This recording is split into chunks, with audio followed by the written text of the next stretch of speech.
about like need. If you are fulfilling their needs, they will come to you. So the barrier is that on-chain like developers or the community, they are not trying to solve the problems, are going for the needs of the conventional world. And again, speaking about the finance, there are most of the needs are fulfilled by the crypto or blockchain adoption. So yeah, one way we are doing it through the financing, enablement of the SME financing through blockchain. This is one of that. Otherwise, there are several other security issues which can be solved through blockchain. There are other like monetization issues, incentivization issues, which can be solved through the help of the blockchain. Thank you. Anirban? Yeah, so I'll quote an instance.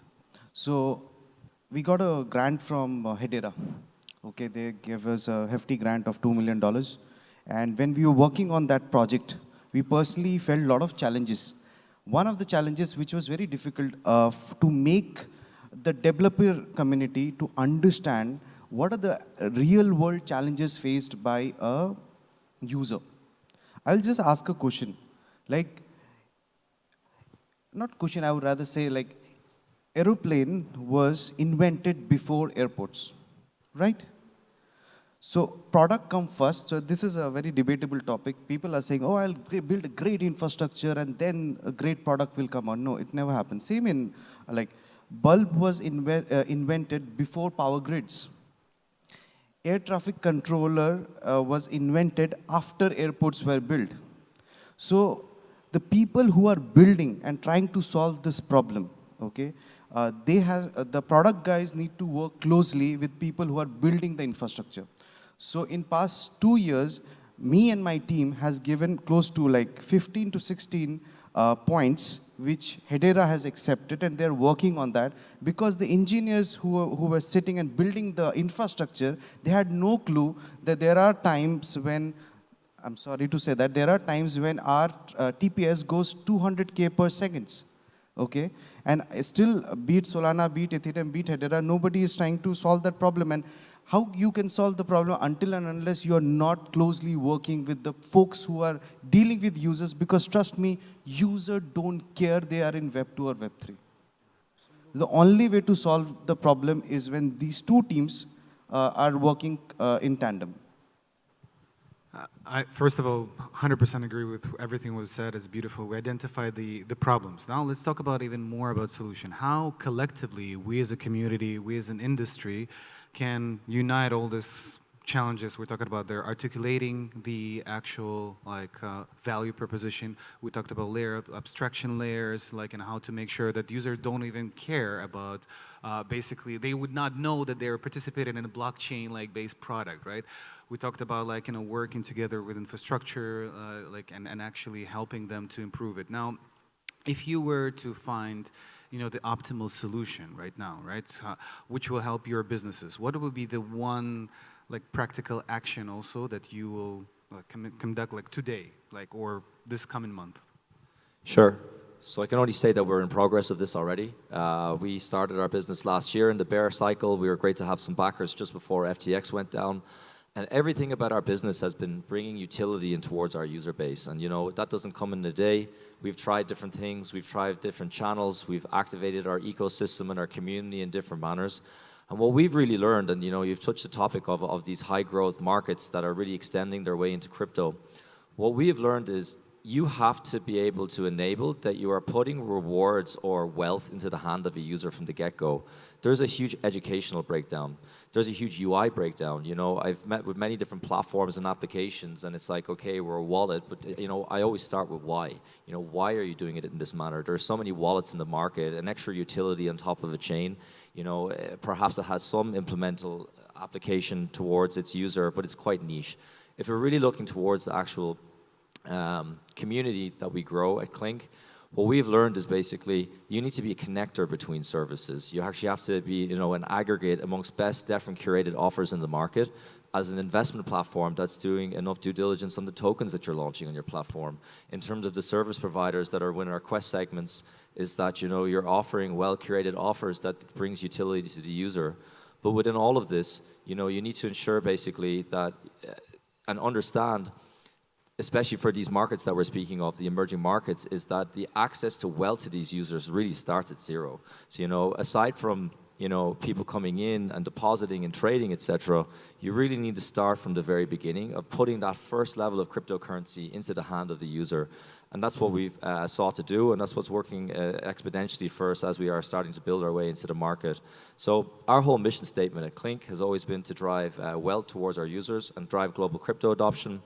And I'm very excited now to present that we will start bringing in further utility towards our services with our own token. Our token can give an opportunity to the user to obviously earn higher wealth and rewards, but what we actually really seek with our own utility token is that we actually enable users and long-term hodlers in our platform to enable the long-term success of our ecosystem. So this is the way you actually need to think when you're a founder: build services, bring utility, activate users, and then bring in further correlation that can be driven through your own currencies, etc. But I think that echelon to understand your user persona and start from zero, that's the way founders need to think at this point in time. Beautiful. Rashmi? I think I said briefly about this, that Web3 has to be invisible. Now, how do we make it invisible is the question then. Obviously, there has to be abstraction. Over the past couple of years, we have seen a lot of infra work which has gone into account abstraction. That is in the right direction. But I don't think that is by itself sufficient. That I think Anirban was mentioning about the gaps between what a gaming company needs and what a infra company or a L1 essentially deliver, right? We have to also acknowledge that not all Web3 companies can solve all the problems. It has to be done in layers. It is important to have a middle layer on the top of different blockchains, L1s, who would be doing part of the functions of handling infra, handling experiences, and making it simpler for adoption. By the way, if I may, because we assume always that account abstraction is such a widespread term, because I know for a fact that it's not. So maybe you can provide an example that really excites you, that you, like in layman terms. Got it. So account abstraction essentially means that there is a smart contract which is creating an account on the behalf of the user without the user needing to do any wallet functions per se. They don't have to sign any transactions, they don't have to approve anything. It just happens everything through a smart contract, but everything is happening on the chain. So it's a technical solution for what we used to do in Web2 language of creating accounts in a database. Thank you. Okay. So from there on, so we have to start identifying what the user's pain points are. In gaming, I would say what is that the user would gain is not a ownership of asset, because that's going to follow very late. But can we make in a way that they sell an asset on the game and they get money in the bank, in the account?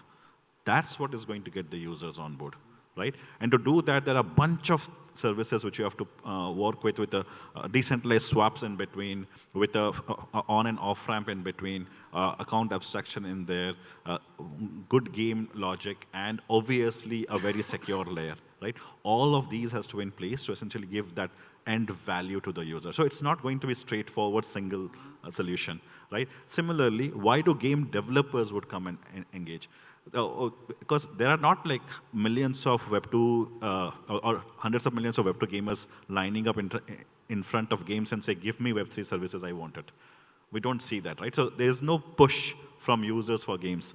So for game developers, how can they get more users? How can they get more engagement? How can they get more revenue sources? These are the fundamental problems and the solutions that has to be done. And think in those terminology. I have spent the last 3 years in gaming. I have felt that problem firsthand. So I think more of a game developer and a gamer than as a Web3 founder. And hence, that gives a very different narrative. And I sometimes feel that we have lost time trying to build from a Web3 narrative point of view. Now we need to flip that and build from a gaming narrative point of view. Thank you. By the way, talking about adoption, right? And Mohammed recently was named like top 20 CEOs in the MENA region, right, in the blockchain space. So maybe you can share like how did you reach this also like status, so to speak? Right. So I'll take it from here that where we can get the next billion users on blockchain or crypto. So we started hunting about the pain points, the problem of the industry, again coming from the finance side. There are, and again from his, like I'll piggyback that not every problem can be solved through blockchain or crypto. There are very specific ones, and the ones which requires an issue of trust to be dealt with. So the hunt of that problem started 3 or 4 years back. We identified that instrument of invoice is something which every small, medium-sized, corporate-sized business is using. And there are many, many, many issues that blockchain can solve in this invoicing ecosystem, starting from the invoice reconciliation between the vendors and the buyers.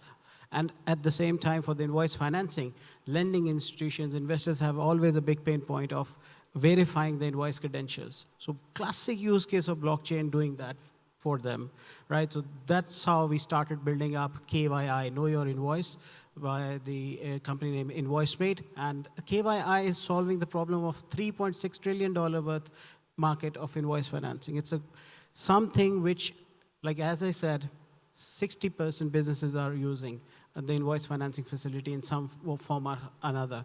So solving their problem, making it more quick, turnaround time will be faster, lending institutions will not be facing that many number of frauds. So this is how you'll bring those financing institutions a value, and the borrowers coming from the normal businesses a value through a blockchain. And both not caring about, is it coming from blockchain, is it coming from online, is it coming from www? No. For them, it's the value proposition at the end of the day.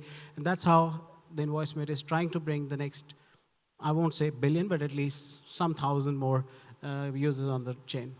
Thank you. Anirban? You said was the one thing that you will be, a founder should focus on, right?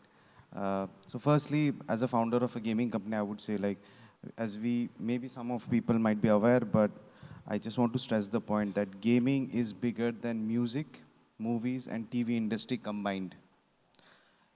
In last year, more than $100 billion worth of in-game purchases happened. So one thing I'm very clear, that this industry will grow. And it has the perfect product market fit for blockchain. We are not trying to superimpose blockchain on this.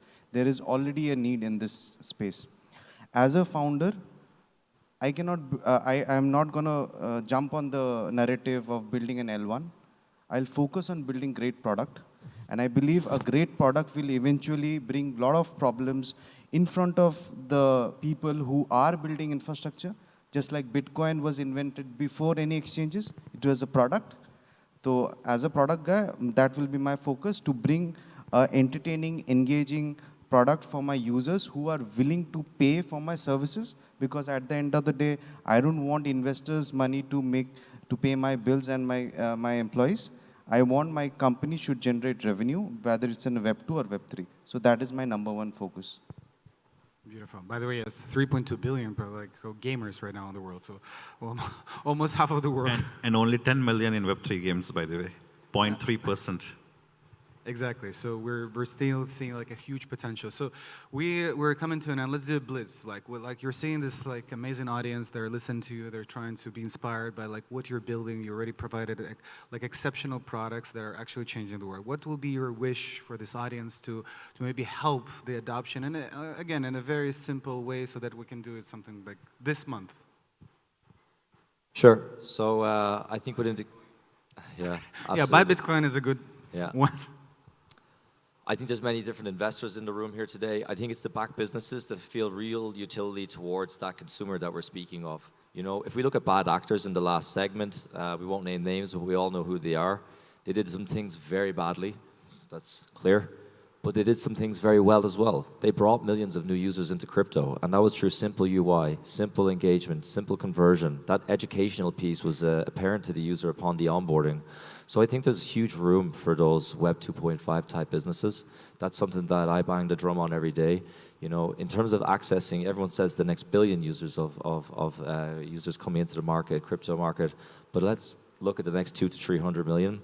There's some people that have lost their way in crypto as well, right? So there's people who've been burnt in the last cycle, and they're not gone just yet, right? So it's upon us to be able to bring these people back.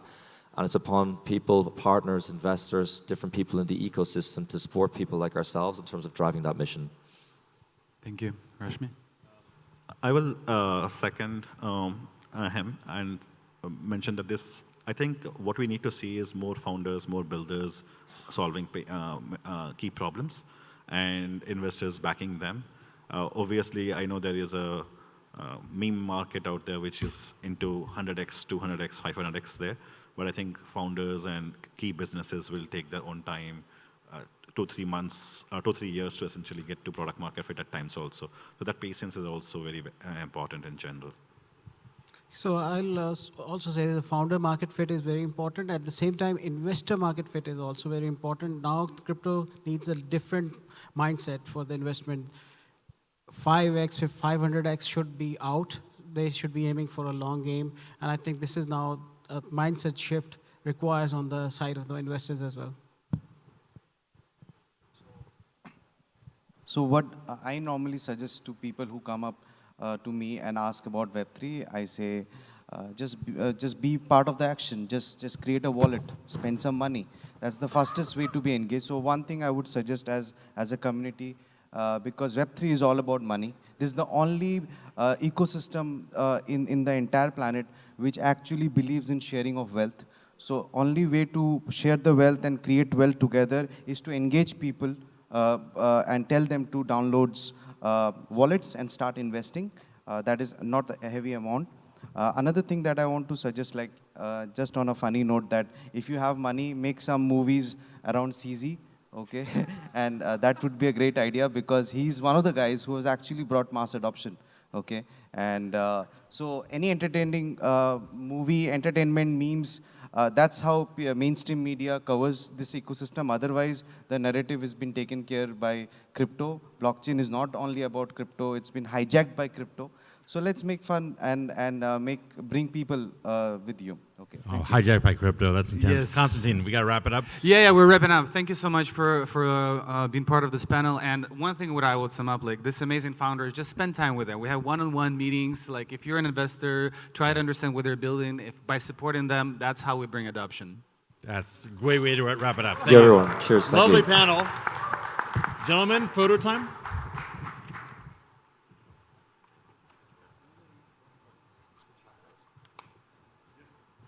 Step forward.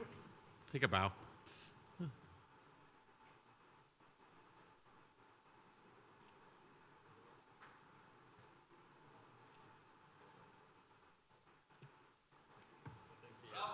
Yay. Really good, guys. Fist bump, fist bump. Lovely. Okay, this is the part where normally Hadi would get on the stage with me, but I think Hadi is kind of on his last legs there. He's a little sick, so I'm just going to take it from here. This is sort of a change of pace for the program, if you like. We're going to do a fast coffee and networking break, so please go out there, caffeinate, carb, and connect. Caffeinate, carb, and connect. That's your agenda, 3 items. Everyone's got that? And then we're going to have the one-on-one meetings between investors and projects. So after the 10-minute coffee break, please go in there and meet up. And then we are going to have our prayer break and lunch from 1 to 2 p.m. And then promptly at 2 p.m., we're coming back here for our remaining 3 panels of the day, which I'm looking at them and they look fantastic. So 2 o'clock, please come back in here. Otherwise, I will go out and yell at you. Yes, it's true. So big round of applause for the organizers and for yourself and for caffeine, carbs, and connections. Right, Hadi? Okay, good job, Hadi. Give me the thumbs up. Talk to you all soon.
Yeah.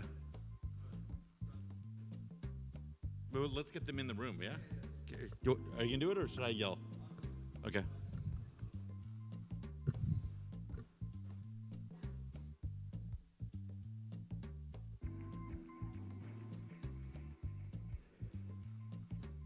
No. Well, no, where are you from? Oh, yeah.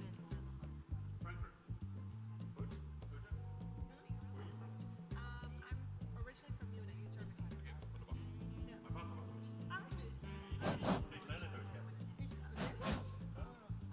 One, two. Wieso? Warum ist Deutsch? Mein Vater war in Deutschland geboren, in Stuttgart. Okay. Aber leider ist er gestorben aus dem 20 Jahre Ablauf. Und so, ich habe meine Reisepass gekriegt. Ah, in Deutschland. Das war ein paar Jahre bevor. Und Butterbrot, ja, genau. So, Dein Deutsch ist sehr gut. das geht. Ja. Ich habe eine A1 gemacht, ein paar Monate werde mein A2. Okay. Ja.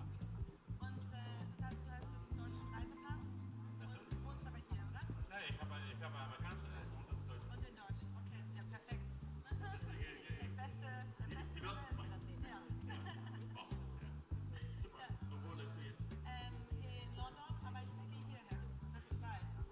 Aber im Moment in London noch. Ja. Ja, ja. Und dann mal wieder zurück nach London jetzt für den Sommer und dann hierher. Ich liebe so. Ja. Mein Plan ist da, ich bin bereit, wir werden sprachen, aber sie ist komisch durch auch. Also wir werden hier und Zürich und vielleicht ein Steuer und die Gesellschaft und die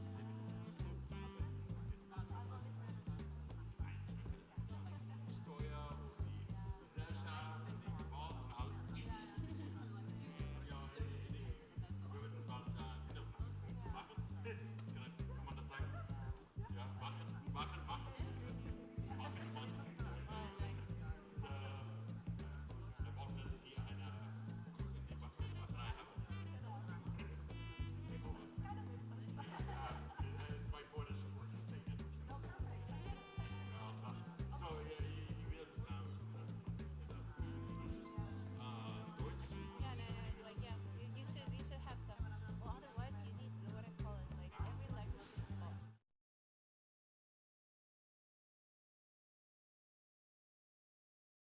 Especially Chinese, because I've been always using Chinese up to university, right? But after I graduated from the university, I never used Japanese. So that's why, like, I forgot almost everything. For the first, like, 5 years at least, I remember this alphabet, and now I forgot the alphabet, everything. No, I mean, yeah, probably, like, if I go to some Chinese classes, it would be easier for me, because lots of things will just jump. Mein Vater war die Amerikanische Oh yeah, I used to. Now nowadays, no, I used to like it. But I really feel comfortable with like Chinese, and but nowadays like I believe that Dubai is better. Dubai is definitely better. China is more comfortable, it's more clean, so it's still like a cosmopolitan city. Because China, the thing is like why China attracted so many people because they're so modern, so clean, so service oriented, and it's important at the same time. But they mess it up big time.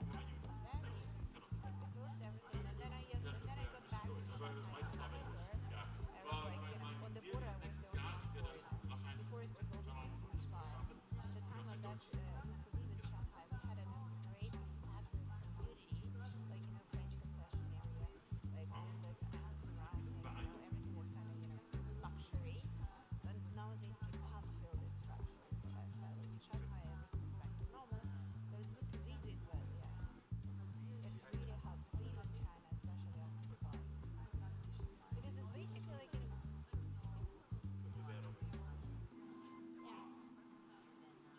No, in Shanghai, huge Shanghai. No, it's like similar. Yeah. No, I mean smaller, but yes, still very big. Because it's all about China.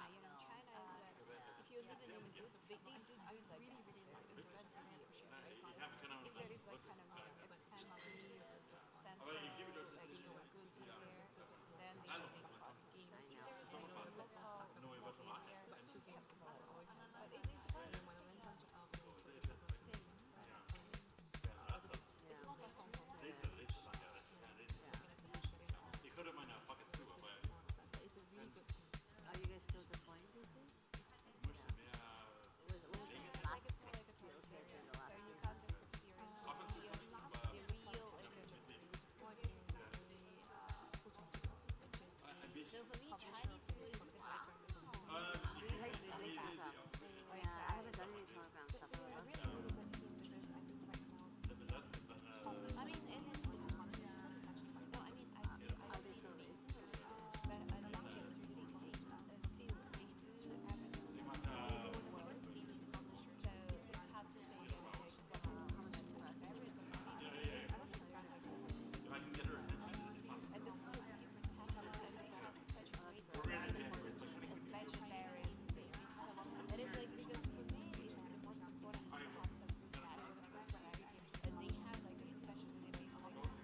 you think after lunch you're going to be all tired and ready for a nap and things are calm. But you're wrong. Welcome back to Agora Blockchain Congress, number 13. How is everyone?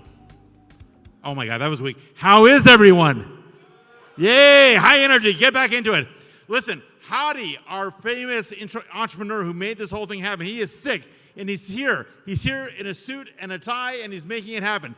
Dubai is for doers, okay? So I applaud all of you for coming back from lunch and paying attention and being present and doing what you got to do. It's what makes Dubai awesome, makes it happen. Again, I'm Gordon Einstein. I'm a crypto and blockchain attorney, but I volunteer to MC awesome events like this because, you know, when you meet someone quality like Agora, you got to support them. And so it's amazing. Yeah, round of applause for Agora. Round of applause for everyone in this room. You're awesome. Now, I'm going to be very un-PC. What do you notice about this panel? Anyone? Yes, thank you.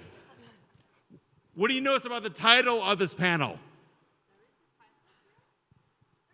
It doesn't say woman. You know how great it is to have an all-female panel that doesn't say woman in XYZ? That, my friends, ladies and gentlemen, is progress, okay? It's normalizing what should have been always the case. So let's give a big round of applause, right, to the panel and to the conference. Am I right? Thank you. Okay, great. All right, that was all my speech. So this is I can't say best panel because I'll offend everyone else. This is an awesome panel, yes? How to fundraise for crypto projects. So let me fold this out so I can read the whole thing. Through crypto bear or bull markets, what are the fundamental rules that increase your chance of raising funds? What do investors look for, and how can you improve your chances of getting funded? So I'd like to introduce Nasa Adamova. There she is, founder and COO of Babs.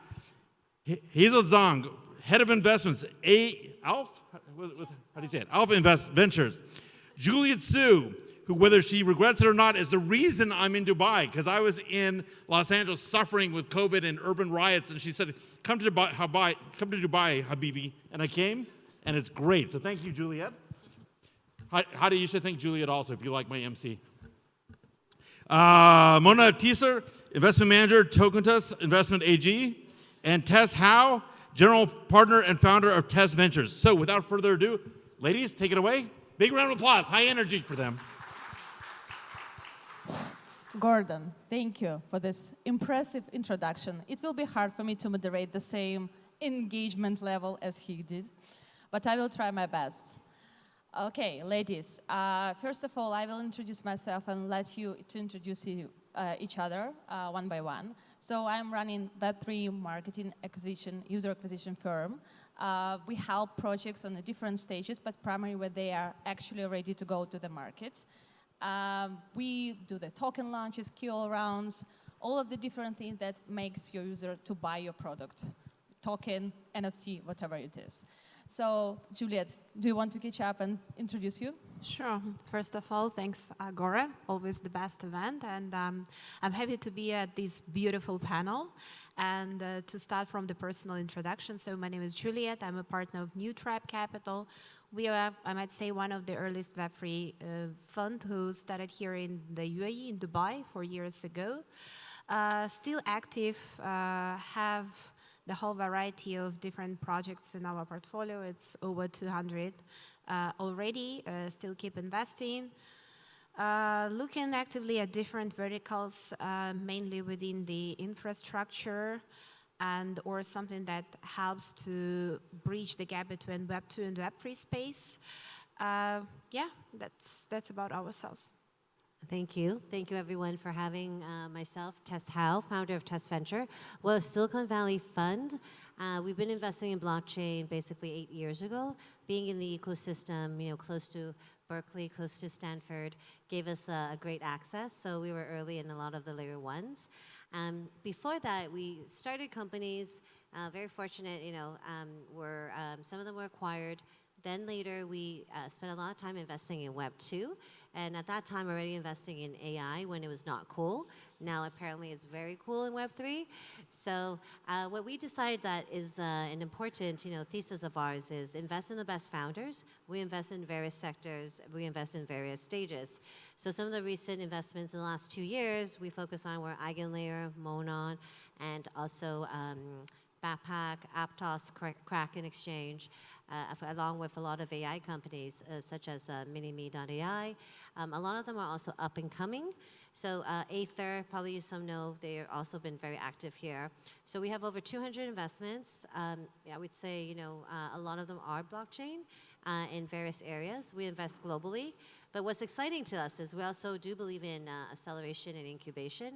So Test Venture also started Gaia Labs, which is a Silicon Valley-based Web3 AI focus accelerator. And we've been helping, teams, even teams that were deep in that wanted to understand, kind of more on the AI side. So we're very happy to speak about, anything AI, anything Web3. So we hope that, alongside with GameFi, we've been very strong, such as Andy Mocha we invested in, Shrapnel, Neon Heroes, and a lot of amazing other companies. So we've learned a lot, and we generally do roll up our sleeves, and we try to help founders really grow and expand their team. We're a team of 10, and we've just been focusing on global expansion with our teams. So very excited and happy to chat more offline. Thanks, Tess. Hi everyone, I'm Hazel. I'm from Singapore. So I'm the head of investments of Elf Ventures. Elf, we're one of the OG blockchains. We have been around since 2017. Our strong base is in APAC. We have folks spread across Singapore, China, Malaysia, Vietnam, and India. So Elf Ventures was set up in Token 24/9 last year. We're a 50 million ecosystem fund. We invest in projects that is very aligned with Elf's goal, which is to bridge Web2 users to Web3, which is why throughout 2023, we mainly deployed in gaming and consumer-related investments. We particularly like GameFi investments that have a strong team with the relevant Web2 experience of how to engage proper gamers and how to bring gamers on board to blockchain. And as for 2024, we have partnered with Agent Layer to create an AI layer 2 on the Elf blockchain. And as part of this, we have also launched the AI Web3 Hub in APAC, where we partner with a lot of the professors across Asia-Pacific universities to launch AI-related projects. And as for our investment focus of this year, we do really look out for projects with an AI element. Yeah. Thank you. Hi, everyone. My name is Mona. I work for a German publicly listed entity, believe it or not. It invests primarily in what I call financial services Web3 infrastructure. The reason for that is we are backed by a lot of the German banking network, so we have a little bit of a value add in that specific area. Pre-seed to Series A fund, and generally, enjoy working with projects that are a bit of this, I call it the bridge, right, within the financial service industry from the Web2 space and the traditional banking into the more decentralized, crypto-native, let's call it fintech Web3 sector. Yeah, I'm very, very happy to be here. I also run a syndicate fund based out of Dubai. And I'll hand back to Nastya. Thank you so much for having me. Thank you, ladies, for the introduction. I will ask the audience to raise their hands, those who are raising money right now. 1, 2, 3, 4, 5. Okay, waking up. We are here to listen to those experts how to raise money for crypto projects. So be very, very attentive. It's probably a valuable information for you, yeah? So my first question will be very easy. I would like to ask you, what is the first question you're asking the project when you meet them? Like, no, except the name, I mean, from my experience, last 2 months, it was, what is your TG? Okay, it's a funny joke. So now I want to listen to your answers. Who wants to start? I can start. So yeah. I even want to elaborate on that because, of course, it's difficult to ask the same question all the project. It depends on what kind of project it is. But what makes sense for me and what I'm saying because apparently we are as an investor, when we are talking to the projects, we have the general overview about what they are building, what is the project? Like we do know when the TGE, because basically it's the information which is in the blurb. But there is one question I'm asking always, like, you know, guys, could you just provide me, like, in a few sentences, what are you building? What is the go-to-market strategy? What is the product? Like, starting from the idea what you want to deliver to this market and what kind of bottlenecks you want just, you know, to cover in the market itself, because that is the most important. Then you start building, and there is like one of the problem of lots of tech guys, they're so fascinated about the tech that they're building that they don't pay that much attention of the product market fit and go-to-market strategy, which is basically my favorite talk, and then I do like multiple mentorship in different accelerators. That is the most important, like few sentences. First of all, you need to understand what you build. It's like then people start to tell you like, oh, that is, and there is like, you know, 5-minute speech. That doesn't work. You need to be able to explain in a few sentences the whole product, its business model, and what you want to deliver.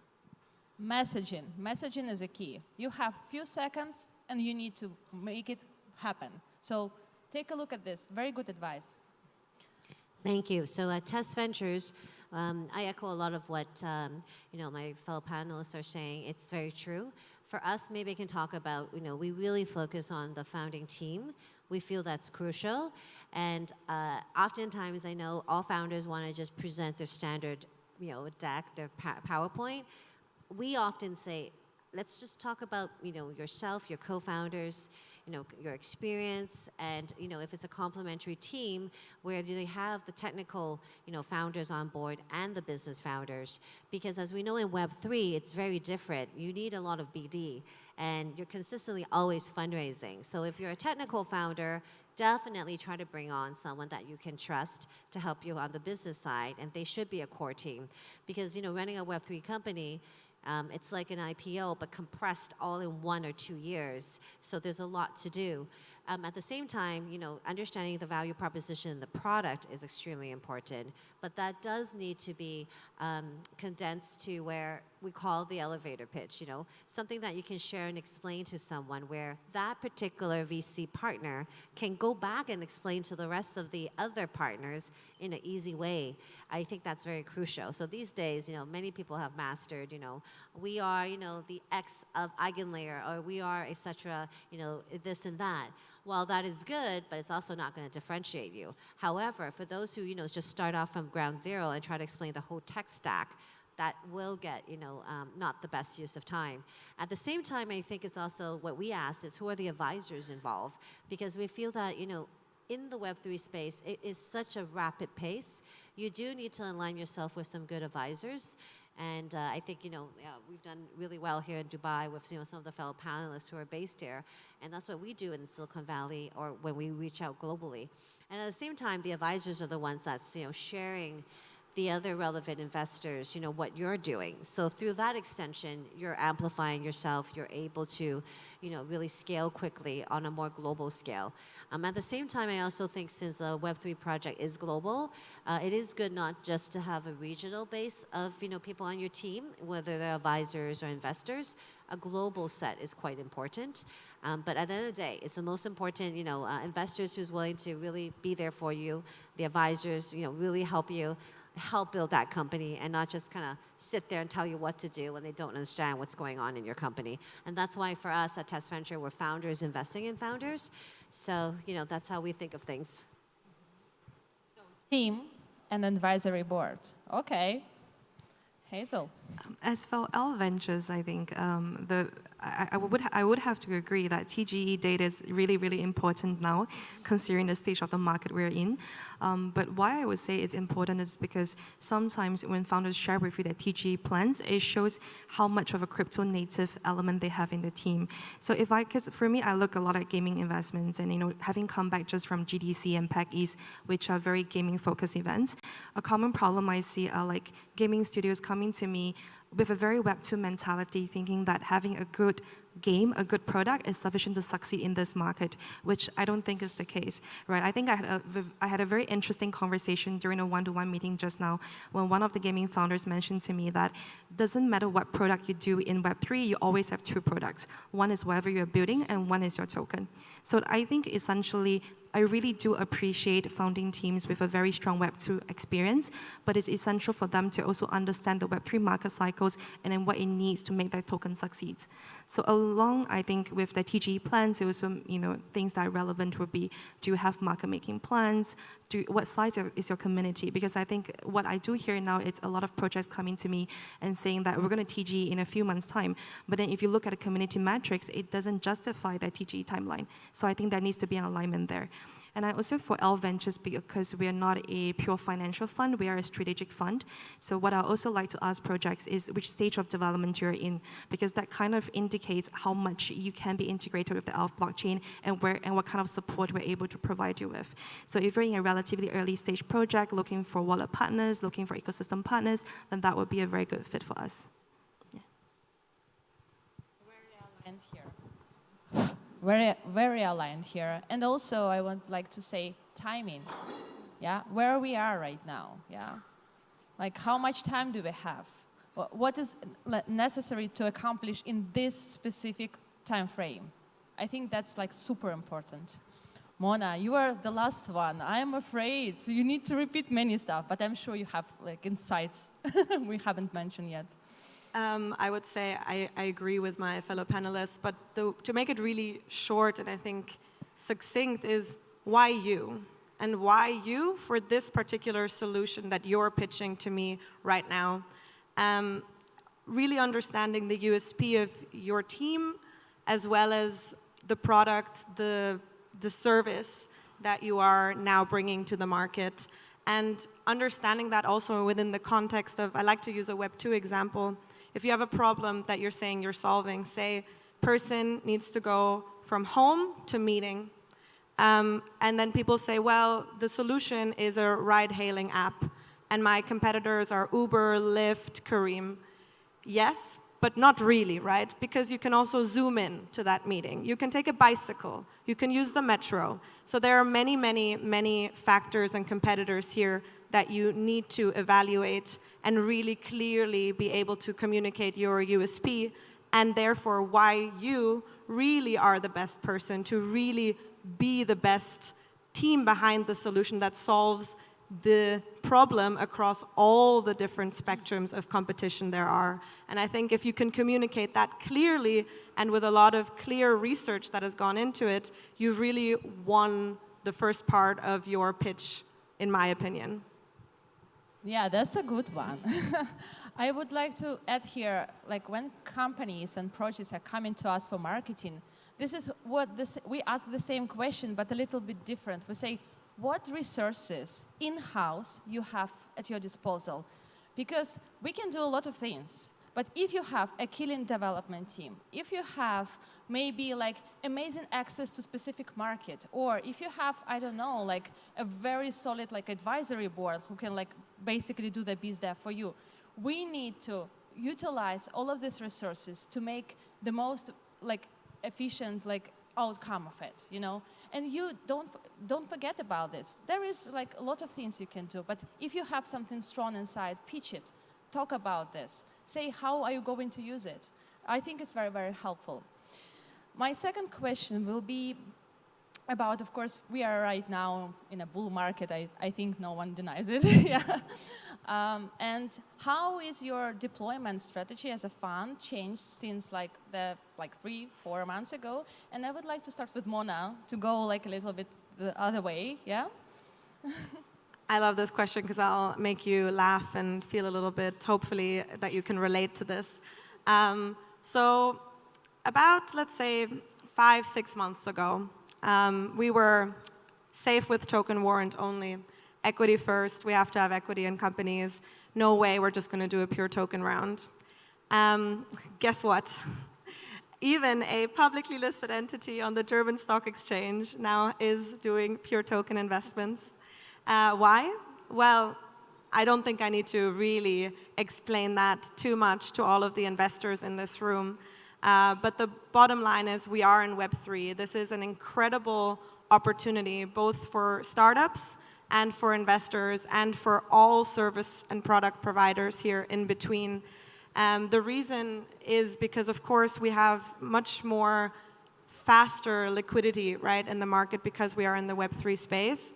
I think there's a lot of risk here, though. So yes, there might be a faster exit for an investor. There might be a faster fundraise for a startup. But you have to be aware that not all value is often accrued in the token for some of the projects that are now raising on a token. So one really important factor is to think, okay, where does actually the value accrue for the product or service that I'm offering to the market? And therefore, I think our strategy has now changed in order to also accommodate pure token raises.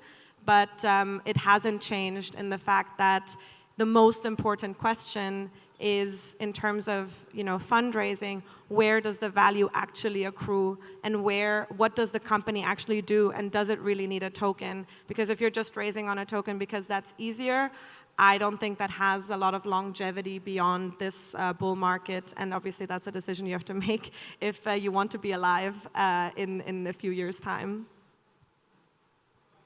Do you want to catch up? Do you want to continue, Hazel? I will share a bit more insights from a layer one ecosystem angle. I think for Elf Ventures, we started off being very flexible with which stage we enter, with whether we're doing token or equity investments. So that is less of an issue for us. But what we do see is that ecosystem-wise, aside from the ventures investments, grants is something that's always part of the equation as well. So I think that area is one space which we see a very big difference. So I think in the bear market, especially within Southeast Asia regions, you do see a lot of the large ecosystem that used to be very actively there, actually pulling out or cutting down on their grants significantly.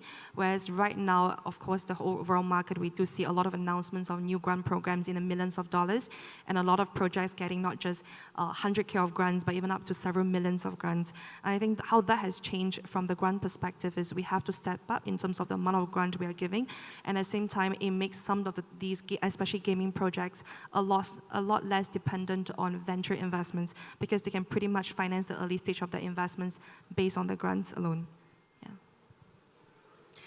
So for ourselves, definitely during the bear market, we have been actively still investing, but we focus a lot on the building, and we have helped build companies alongside with them and help them navigate that. Because the goal during bear market is survive, because if you've invested in great companies, as long as they have managed it well, when the bull market comes, as we all see, the opportunity is just so different. So we've been very fortunate. Some of our investments that we invested, before the market turned bear, it's been 2 years, such as Saga XYZ. Rebecca Cole led that, along with Jin and a lot of other great founders. Recently listed on Binance, and they did amazing. That journey, though, they kept building focus, and not every investor, believed at that time when the bear market happened. And there was a lot of different, interesting kind of learnings from it. And from Test Venture side, we just actively just kept helping them. Now, in the bull market, how are we investing and how are we looking at things? We do invest. However, I think now is the time that we also want to carefully make sure we're investing in the right founders at the right valuation, because in a bull market, it's extremely easy to just get caught up in what everyone thinks, is like the best project, or, the whole philosophy of FOMO. So I think we've gotten a very good balance. So for us, we've just, tried to guide other founders that have pitched us during this period in the bull market of, not getting, pulled into that whole cycle and that kind of mentality. Valuation should always be reasonable, because as you know, 2 years ago, the valuations when we all invested was high. And along the way, even this bull market, they're not able to raise at a higher, they're at flat or down round. And then investors will feel the newer projects more exciting, right? So, we just got to be very careful with valuation structuring and the mechanisms of how we structure. So yeah, actually, I want to elaborate that valuation. It might be one of the key pillars for successful fundraising, because once you start from quite high valuation, it's really hard for you to go down afterwards, because you always need to evolve and make the valuation higher. But if you're starting from that initially, like, you might stop with fundraising. So that's what project founders need to keep in mind for sure. Regarding the strategy, so first question is, are we in the bull run? I'm not sure, hopefully we are. And if I'm the fund who is here to make money, and I might say, I'm investing in meme coin, but unfortunately I'm not, or luckily I'm not. So I'm not doing any meme coin, but lots of people who are here to make money, they do. So then you're here building the brand for a long time. You're not doing this, and of course we're here for technology and long-term, very well-structured deals. The way our strategy has changed recently is, first of all, I remember we closed quite a lot of good deals during the very bear market, like 1 year ago, or even longer time. So, and I never asked about the TGE that time. So and there was mainly equity plus token warrant without any tokenomics. Something because we just found out that the product they're building is quite interesting. So we just signed pure an equity deal, expecting that it will be some tokens afterwards. So right now, as it was mentioned, most of the investors asking about TGE. So we mixed up different strategies. So first is that we are doing early stage pre-seed, seed. Then we understand we can support long-term, including with the fundraising further. We are not expecting the project to be launched within the half a year, but we just believe in technology and we're expecting to have some return maybe by the next cycle. And the second strategy is we are investing closer to TGE, that we can also provide the marketing boost, we can help with KOLs, but it's all about who you are and how you are able to support the project exactly at this stage, right?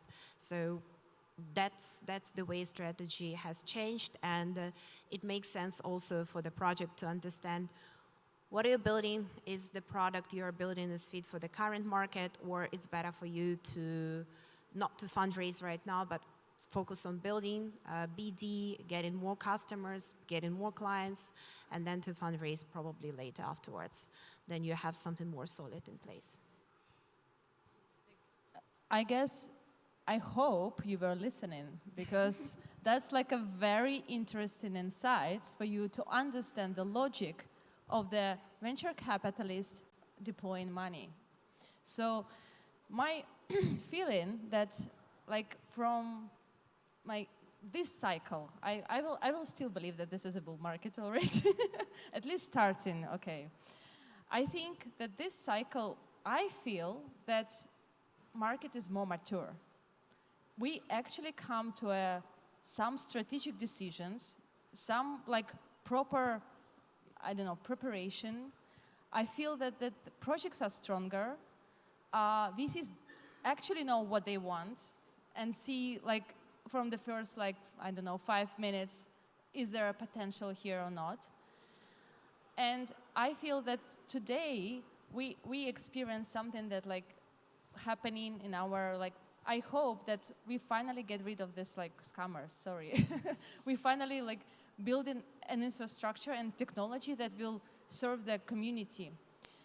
And on my, from my perspective, how we right now enter in this space is a little bit different how it was 2 years ago, 4 years ago.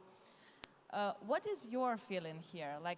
How do you do maybe due diligence? I mean, people say that in a bull run, everything needs to be so fast. We don't have time. We need to deploy right now.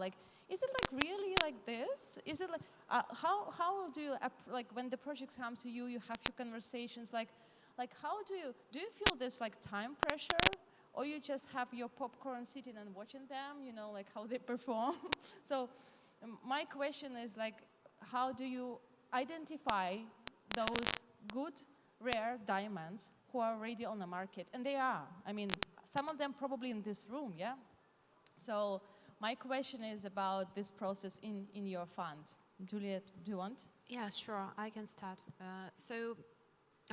Yeah, you're right. Like, you know, because I believe last cycle, most of the deals were high-based, and it's like the first question was like, yeah, then DG, and the second, like last cycle, the main question is who are your backers? So there were like this cycle, then, you know, tier one VCs or the main criteria for the rest to follow. Right now, as you mentioned, like, you know, investors, they're getting more mature, the projects are more mature, you understand what you want, and you understand how you foresee the market and what technology is gonna prevail in the future. So that's the main criteria we invested in. How we cover it from different verticals, because we all expect some certain mass adoption in the market. And then the way we're expecting in is from two different angles. The one angle is retail, so we are expecting the massive users, like Web2 users inflow in the space, and what kind of technologies help to cover that. Like, for example, one of the technologies, like, you know, chain abstraction. So we covered, like, we invested in Zion, particle network, because then user is able to create the wallet and operate smoothly within different chains without caring, like, how to connect to MetaMask, what to do. That is the future. We need to simplify user experience in order to have more people to join the industry. It's just an example. Same, like, you know, a customer-oriented AI, like agents, whatever can help you to generate more activity within the space. We're also actively looking at that. And the other side is institutional money inflow, of course. And one is RWA, which is, of course, one of the most popular narrative in the market. And the second thing, what I believe, because the problem one enterprises institutions are not getting in the space because it's not secure, and sometimes it's a way too much transparent, which is not benefiting the whole enterprise structure. So privacy, security is the key thing. That's why, like, you know, we have like multiple technologies like ZKP, FHE, whatever, so which can help to create the proper infrastructure to make this process of getting institutional adoption more smooth and like understandable for that. So that is our strategy. That's excellent. So at Test Venture, what we believe, for example, is we think the future, what will happen after the last cycle, or even not after the last cycle, is the AI, you know, scene is finally going to evolve. Because if you just look at what's happening in the Web2 industry, you see the tech that's being evolved. So since OpenAI has commercialized and has been the marketing platform for everything in AI, it has allowed many people to understand. So that thesis is something that, you know, we at Test Venture at Gaia Lab would like to think that we help educate the Web3 investors and ecosystem, because we've been sharing how powerful the AI, you know, technology is going to be moving forward. So why we've done that is, you know, we've amassed an amazing amount of AI talents that actually can contribute to the Web3 space. So what we've done is we accelerate, incubate with great mentors that understand traditional AI, the tech, and also understand Web3, because it's very different. So in my case, for example, I saw that once OpenAI, they're training on general data, eventually there's just not enough data, and the data is very general. What's going to happen is we need to train on specific skill sets, specific, you know, expert data, and each of us are an expert of our own, and we ourselves are either creators or founders that's going to need AI's help. So with that said, that's why we believe that, for example, one of our companies, Minimi.ai, this company particularly is doing the digital twin for yourself. And I know we have a lot of different industry players trying to tackle this. However, how is it that there can be true utility or true contribution? Because many people may want to have their own AI and their own agent or their own model, but you cannot be lazy. You need to train it. It doesn't just happen. No magic AI is going to just be like, oh, we know everything about you, so let's start interacting with your community. So what you need to do is train them. So knowing that, you know, basis, one would think that a data Web3 protocol is one of the solutions to this. And you know, I can't help it. Everyone knows I speak passionately about Minimi.ai because this particular company is doing that. They're training and rewarding the individual when they train their agent, when they train their AI. And I think that's very powerful because the world is going to need this. And you want to own your own data, and instead of other big companies coming in and they're just taking your data without you being able to have a part of this. So I think that's crucial. And what I think is interesting is it has evolved a lot already, AI, where it can look, think, feel, and be more intuitive with you instead of the traditional way that Web 1 was. I think we definitely are even in Web 2, Web 3 AI state right now. So for me, I've just surrounded myself and our team with a lot of amazing AI experts that can also help educate. At the same time, have amazing Web 3 advisors, investors help share the experience of what it takes to be a successful Web 3 AI company. So just very excited with this. At ELF, considering we're a layer 1 blockchain, we generally approach things more from an ecosystem growth angle. So, circling back to the question on due diligence, so how we approach this in the bull market, how do we speed this up, is essentially we look for strong ecosystem partners. So we do this in 2 approaches. So approach number 1 is we do deploy in funds as well. So let's say if we find funds that are both actually venture fund as well as liquid fund. If their thesis is very aligned with ELF's overall strategy, we put a ticket in them and we rely on them in some ways to introduce good deals to us or to help us to speed up the due diligence process. And also on the second part of the answer is, if you're looking at certain markets which are a little bit more niche, where the due diligence cost is actually really high, so for instance, South Asian markets like India, then what we do is that we branch out and we look for local funds who have that experience in those markets. And even aside from markets, if you look at new technologies like AI, I think the level of tech diligence you need to evaluate the AI project, as Tess has mentioned, is actually quite significant, which is why we have partnered with Agent Layer and to tap on the Singapore and Malaysian universities and the AI students and AI professors to help us to speed up the due diligence process. And as we are literally out of time, I think For to you, answer... no problem. Go ahead. Good to say.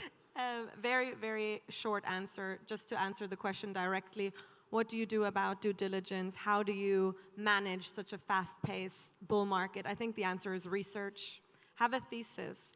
Do research. Have an opinion. And know what you're looking for. Because then, even if it's fast-paced, you can actually respond and react because you have an opinion and because you have looked at the competitive space and because you have a focus. And I think, therefore, you can navigate a bull market quite well.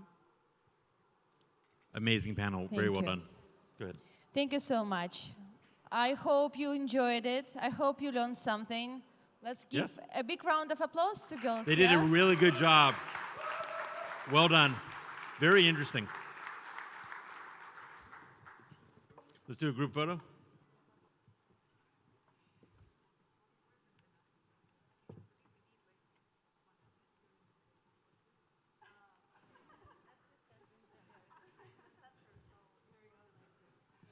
It's like a trading chart. I see a green candle. I know, it's great. Super. Well done. Good seeing you. Pleasure, pleasure. Good job, good job. Okay, so just quick program update to let you know what's going on. We have 2 more hard-hitting, exciting panels, and then we're gonna skip the coffee networking break and go straight into the awards. I strongly suggest you stick around. The juice is worth the squeeze. All right, we're respecting your time. We're gonna do the panels, which will be awesome, and go right to the awards. So stick around, and here we go. Next panel. The crossroad between AI and crypto. Whether it is the equity or crypto markets, no one can deny that the AI market narrative will grow stronger in 2024. I'm always interested in the connection between AI and crypto, by the way. The disruptiveness of AI has made it a force to be reckoned with. Crypto investors are looking to profit from AI by identifying 2 types of crypto projects. First, projects that support AI operations. Second, projects that create AI solutions and provide AI services. So is the crypto market embracing this narrative? I'd like to welcome onto the stage our moderator, Joyce Chin, Portfolio Director at Amoka Brands. Joyce, are you here? Joyce? I think they're on the... Welcome, Joyce. You got me nervous for a second there. Okay, that's all right. Gaurav Dubey, a good friend, founder and CEO of TDFi. Soccer Ericat. Good man, sorry for my late chat. Well, so the eyes at the back of my head don't work, but yeah, Soccer, welcome. You know what, we can applaud everyone as they come on the stage. Ladies and gentlemen, we will keep the energy high for this, okay? We're gonna end like at light speed. Everything's powerful here. All right, Patrick Martin, general partner, Europe, Alpha Sigma Capital. Patrick, come on the stage. Big round of applause, yeah! Wow, look at that. I don't even know if I could do that. Okay, Rodney, yes, a partner, Hack VC. Rodney! Yay. All right, if I do this right, give me a prize. Taras Yavorsky, general partner, 3X Capital. Taras? No, I don't think, no, I think we were looking at the old one. Oh, gosh. Where are we? Nipotal? Okay, the gentleman from Momentum 6.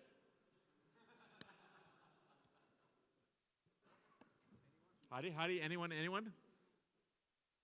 Okay. I think we're going to start. Listen, Dubai is for doers. Right. Let's make it happen. Big round of applause. Let's go. Go. All right. Well, welcome back for everyone. And I think we have got a really good panel just now about how to invest in crypto. And now we're going to dive deeper into one of the most prevalent narratives that we have seen over the past few months about a cross-section between AI and crypto space. I think to start off with, before we dive into all this exciting discussion, shall we take a bit of a moment to just introduce ourselves, and then we'll dive straight in. I'm Joyce with Animoca Brands, really just working together with all of the 450 portfolio companies that we have invested in. We're definitely in gaming, but we are also investing in AI, other infrastructure, and application layer as well. Passing on. Wonderful. I'm absolutely thrilled that it is Friday afternoon and we still have a full house. So for that, a big applause to you, first of all. Events after lunch on a Friday are complicated. The fact that you are still here speaks for you.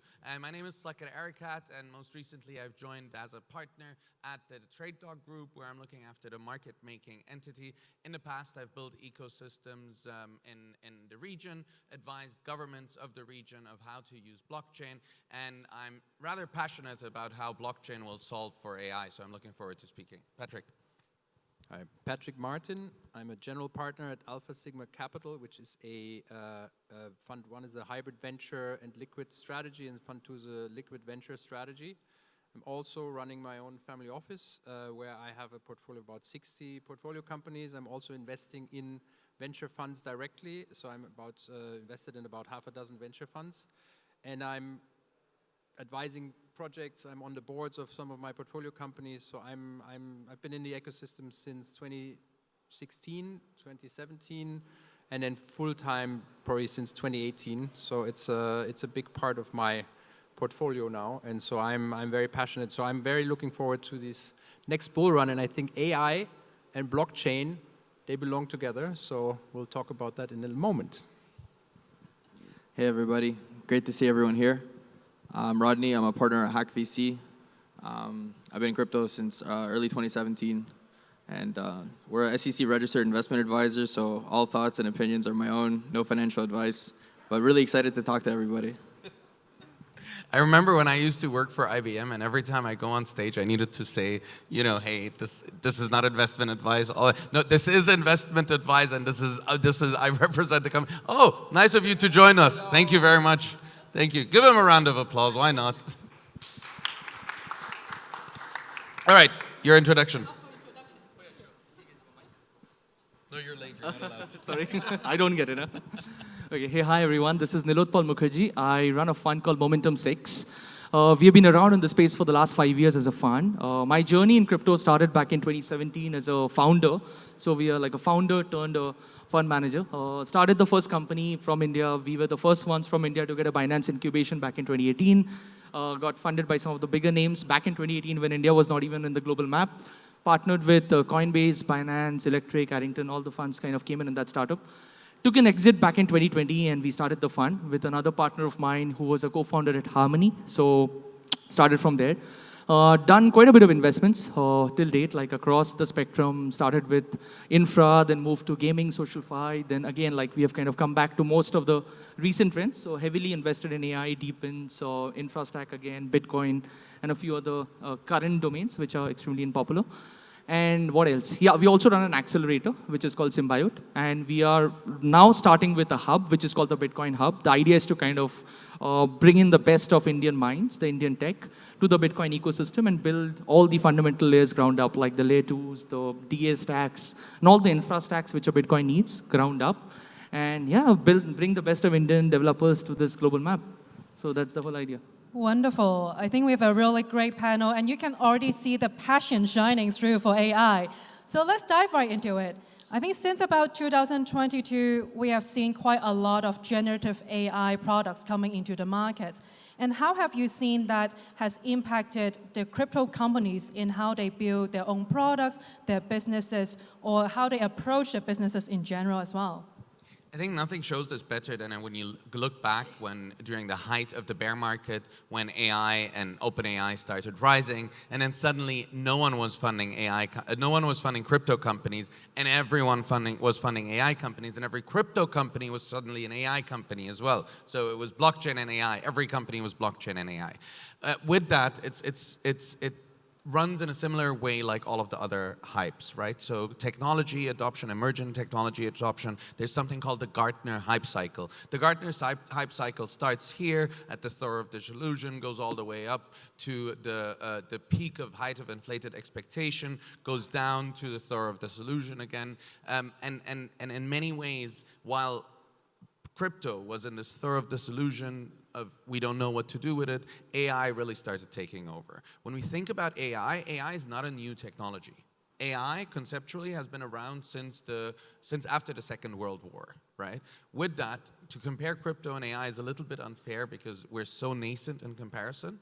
But I do want to end on the fact that AI, as we know it, is broken because AI is a black box right now, right? And it's crypto and blockchain that can keep AI honest in many ways. Yeah, I would also, I would agree with you. The generative AI, the LLMs is what everybody now knows as AI, but that's only like the tip of the iceberg. That is the first time that normal people can use AI easily, and it's very impressive, but it is not, it's not the main use case of AI. I mean, using it as a chatbot to talk to your customers, that's great. And I think what you can do is you can probably cut your call center down from 500 people to 150 people if you're using AI, but that's not a game changer. That is basically an efficiency driver. And I mean, the smart projects will use this for sure. And I think it's for onboarding can be very good for like KYC ML, but in terms of applications for LLMs in crypto, I don't see that much, I have to say. Yeah, totally agree. If you look at crypto AI today, it's not too different from like AI in the real world in some ways. If you think about where value has accrued in the real world for AI, one might point to something like OpenAI, and then one might point to something like NVIDIA, right? So everything from the supply side of compute to the user side of compute. And crypto, I think crypto AI is not too different. In the crypto AI world, for applications that have been built like fully encompassing both pieces of technology, we're starting to see compute marketplaces. Compute marketplaces, super interesting subject because the demand side for AI compute is 5 times more price insensitive or willing to pay 5 times more than the demand side for crypto compute today, if you benchmark it to Bitcoin. And on top of that, we're starting to see, geo blockers around different countries accessing certain types of GPUs. And, if you look at the history of Bitcoin, that was a big part of how, Bitcoin started to be used for international payments. And so a lot of people are looking at a world where something like compute can be a currency. On the demand side, there have certainly been a lot of interesting ideas for building something similar to what we see in the Web 2 world, specifically around generative AI and LLMs. There's things like Ritual, there's things like Sentient, All of them are trying to create, verifiable outputs from LLMs, and for that side of the technology within crypto, it's still pretty nascent, and I think we'll still have to wait maybe 6 or 18 months to see what comes from that side of the world and how product market fit fits there. But in terms of where I think there may be relatively less risk, and then where I think the most risk exists is everything from fundamentally compute to marketplace for compute to maybe infrastructure in between computer and applications to then applications. It's been pretty interesting to see how it's developed so far. But overall, I'm pretty optimistic because the benefit of crypto and maybe how crypto benefits AI in general is a lot of this stuff offsets customer acquisition cost for new ideas or marketplaces that need to seed economies of scale to be useful. And I think we're finally seeing the convergence of a lot of interesting stuff. So very optimistic. Yeah, for me, I think there have been rare instances in the world where convergence of two tech has led to transformative journeys for the world at large and kind of led the effect for decades at long. We have seen a merging of the telephony with, let's say, 4G, 3G. We have seen the merging of internet with fiber optics. I really think that AI, and more from a generic note, I really think AI and crypto kind of goes extremely hand in hand, where the two can marry the world together in a way where we can have a transformative tech leading way for the next many years, next many decades. Now, coming to how I see it, I think the two are extremely symbiotic, where AI can actually lead to generative tech being built, and lots of super dApps can be built through the AI ecosystem. But then we all know AI is all functional, it's all generative, and it's kind of feeding in data and kind of leading to tech outputs which are coming out of it. So at the end of the day, you need some kind of verifiability to all of that.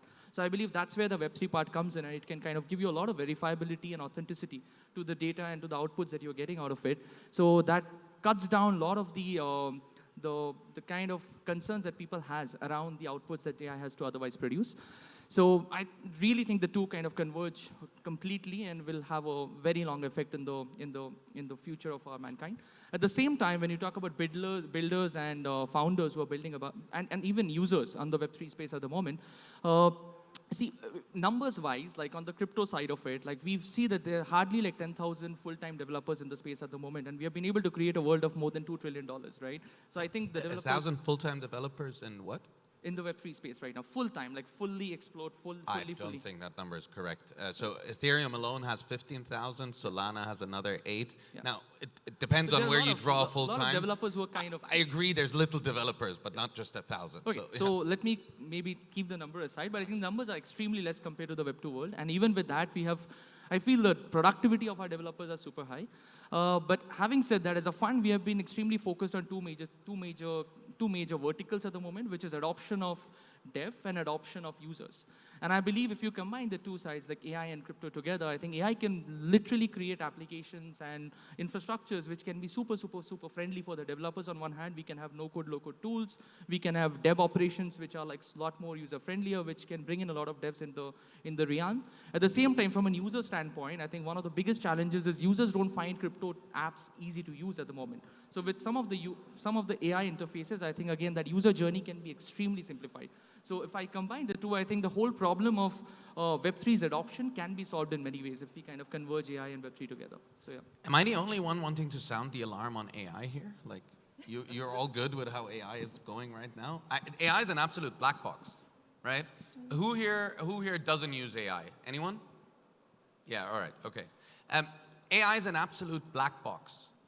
Who here has experienced an AI hallucination? Anyone? When some, yeah. I all right, imagine okay, there's all a of them couple of would be. people in the room, right? How does a computer hallucinate?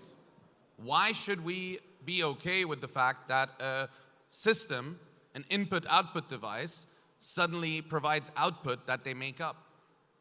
AI, the way we're going about AI is completely broken. We cannot accept the fact that AI lives in a black box. That just doesn't work. We wouldn't accept this with cars. We wouldn't accept this in planes. We wouldn't accept this anywhere. Why are we accepting this with AI? And it's, and now to take the curb. And by the way, this isn't Slicker talking. Forget about me, right? Leading researchers from Google Elon Musk, leading researchers from Microsoft, all have come together, and please go online and figure it and find it. It's the open letter against the advancement of AI, right? Not because we don't like AI. No, actually, I love AI. I implemented the first artificial intelligence within the Dubai government in 2016. Right? So I think AI is going to do fantastic things. On the point of developers, I believe that AI will solve a lot of the challenges that currently we face with emerging technologies and development talent, right? And will open a whole new world to us, but not in the way it is going right now. And we're just going on this highway towards more adoption, more apps. You know, everyone put their data on open AI. There's a reason why Elon Musk is asking for them to call it closed AI. And then blockchain will allow us with an ability to keep them honest. The AI decided this, all right, it's recorded on blockchain. The AI decided that, it's recorded on blockchain. That's what we should be asking. And I think that's a perfect point you made into the whole intersection we often talk about. Sure, there is a fundamental AI or fundamental function that AI now propels in many different sectors. Whether it's emerging sectors, something more saturated, it can help it become more efficient, it can help it like gain adoption. But I think especially on the segment with, or the intersection with crypto, to your point, it's becoming more about decentralizing AI. And how do we make sure that it is not in a black box way, nor is it going to be just something you have absolutely no control over? So I'm keen to hear from all the panelists here. Do you think this is a good idea? Do you believe that it's possible to build a decentralized AI? Yes, absolutely. I think the decentralized AI is where we need to go, but we need to have a monitored decentralized AI. So it's not like, it's just because the computer is not in the same place is not helpful, right? You need to have an AI based on a system where there's authority to do stuff, but there's also there's repercussions when there's wrongdoing. So basically, bad AIs will be eliminated, right? And good AIs will be rewarded. And there needs to also be, I mean, I think crypto and AI, one thing that is very important once we get to sort of the good AI, and we want it to enable to actually be really helpful, they will need to start to make payments. And I don't think we can have bank accounts for AI, but we can enable AI to make payments with crypto, right? So we can have AI-enabled wallets that make everyday payments for us, that basically look at our invoices and stuff like this. The other thing that I find very, very encouraging is using compute in AI, let's say AI compute, but that is basically mining on supercomputers, where Bitcoin is a supercomputer network that is basically doing useless output. You can use a supercomputer network that is actually mining coins like Tau, for example. That's a supercomputer network, and you're mining coins, but you're providing compute to good AI to build new models, right? So that's a good use of AI for blockchain. So there's a token that's called Tau.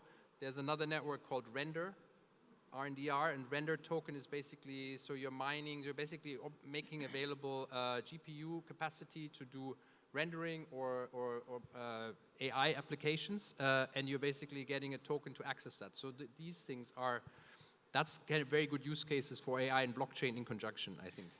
I'm glad you mentioned specific use cases. So there's a foundation out there called the Definity Foundation in Switzerland, and not wanting to shill them, I'm a big fan, but you know, they have a token called ICP, and what they did is they integrated the smart contract with the AI. The AI lives on a smart contract. Right? So it is originally by design from the architecture upwards integrated in a way that the AI is constantly monitored by a smart contract. And I think, you know, these use cases and Tau and others are the ones that will drive us forward in a sustainable manner, because AI is good, right? There's nothing wrong with AI. There's something wrong with how we're implementing AI. See, I think some of the points already got touched upon. Decentralized AI, right? Like, we cannot run AI on a black box. So that's the main fundamental point being highlighted so far. Let's just identify what the AI stacks are, right? Like, there are 4 major primitives of any AI system. Like, you have a data which is kind of fed in, fed out. You have the whole storage piece where things needs to be stored. You have the whole computing stack, and finally you have the deployment stack. Now look at each of the stacks. Like, if you want to talk about data, right? Like, what data goes in? Like, we all know on an AI stack, garbage goes in, garbage comes out, wealth goes in, wealth comes out, right? So if you're able to feed in the right kind of data sets into the AI engine, obviously the kind of output that you get would be more genuine. At the same time, if you talk about storage, like we are kind of really being hard-pressed by some of the larger storage providers in the world right now. Like we know that exactly like how the Web2 world kind of operates on the storage space. But also think about it, there are so many passive devices lying idle in so many different parts of the world, and if you can somehow accrue them together and cumulatively, collectively come up with their bandwidth power, there's so much that can be done on the storage side as well. Similarly, same for the case of compute too. Like if you are able to kind of decentralize compute and make sure that all the different networks in the world are kind of computing together and you're collectively taking their bandwidth and their hashing rate and their powers, computing power, there's so much of innovation that can be built around it. We already know companies like Akash doing it, Render doing it, GPU.net doing it, Aether doing it, so many of these, some of them also in our portfolio right now. We're super bullish on the computing and the storage space. Even investors in Filecoin ecosystem and RVV ecosystem. So I think they're doing some phenomenal job there. And especially on the deployment side, right? Like when AI, if we have to just interact with a black box without knowing what's the data in, what's the model in, what's the computing in, we are kind of blindsided, right? We don't know what's going to be the output, and we don't even know whether we are able to use that output in our models or in our own programs. But then if there's a way in which we know what data was exactly fed in, if there's a way if we know exactly what models are being built on top, inside, and if we know who's computing it, how much computing power has been given to that, if we know the output, the efficiency of the output, I think there's so much of transparency that can be brought to the system. And I feel all the various primitives of this stack can be made 100x more productive with an integration of the Web3 components to it. So decentralized AI for me, I think is the step forward. You need to unwrap the whole blindfold from your eyes and make AI a lot more transparent, a lot more visible to the rest of the world. I think that's where the world is heading gradually. Actually, I have a question for you guys, but more on the feasibility side and to follow up on the, I think, a general bullish sentiment about decentralized AI on stage.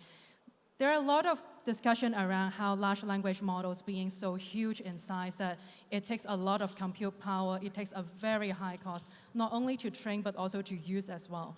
And given the nascent stage of blockchain today, with a lot of times we complain about transaction per second, how expensive it is for gas still today, how do you see this feasibility of putting AI models on chain? And is there some parts you feel we just need to get right before we can move to that future? I think it's fair to say that this entire space is super nascent. So if we think about AI, AI has now captured all of our imagination and attention, but really go back to the 1940s and you'll find first references of how artificial intelligence is supposed to work, right? When we talk about blockchain as a concept was brought to us in 2008. So really it's a day before yesterday. So really we shouldn't be as heavy on ourselves as we are, because this is all very early. All of us are very early. If you're in the room today, if you heard about it, so I heard my colleagues, they're 17 or 21 or 20. I've been in this space since 2014. But if you're in the space today for the first time, or you heard about it in the beginning of the year, you're probably better off than either of us, right? Because it's much more ready today than it was before. But what's really important, and this is what I find so concerning, is that we don't take these decisions that have a wider impact on society lightly, right? Let me draw a quick comparison. When Facebook came out, I think it's fair to say that every single one of us, when they used Facebook for the first time, was super excited. And we were all positive about Facebook. When I joined Facebook, I needed to have a verified university email account to join Facebook, and someone needed to invite me. No one could have thought that a decade later, teenage children would commit suicide because of Facebook, right? So I'm really concerned that we're going on this highway towards, AI adoption faster, better, stronger. First of all, we're not considering what is, everyone's talking about greening the world right now, but no one's talking about how heavy the CO2 output of the cloud is. The biggest lie of the cloud is that it's a cloud. It's not a cloud. If you've been into a data center, it's heavy, it's mechanical, it's loud, it needs a lot of energy, it has a lot of CO2 emissions, and the more AI we use, the more data centers will be in use. The more data centers will be in use, the more energy we use, the more it's a vicious cycle. So that's a big impact, first of all, right? And no one's talking about this. No one's talking about, at the rate we're currently going, can the data centers even cope with this? And afford to that? Can we afford to do this? And it's these things. So for the lack of, I've been rather negative on AI since I've been on stage. I'm super positive on AI. I think AI can help us solve some of the core issues of the world, can help us come up with medicine in a way that we haven't been able before, can help us come up with solutions to things like world hunger or clean water better than any time before. But we have to be honest with ourselves first. We haven't done technology adoption right, unfortunately. The most vulnerable people have been impacted by us adopting technologies the way we are, right? So yes, pause for a second, think about how we use this for good, because it's such a huge force for good.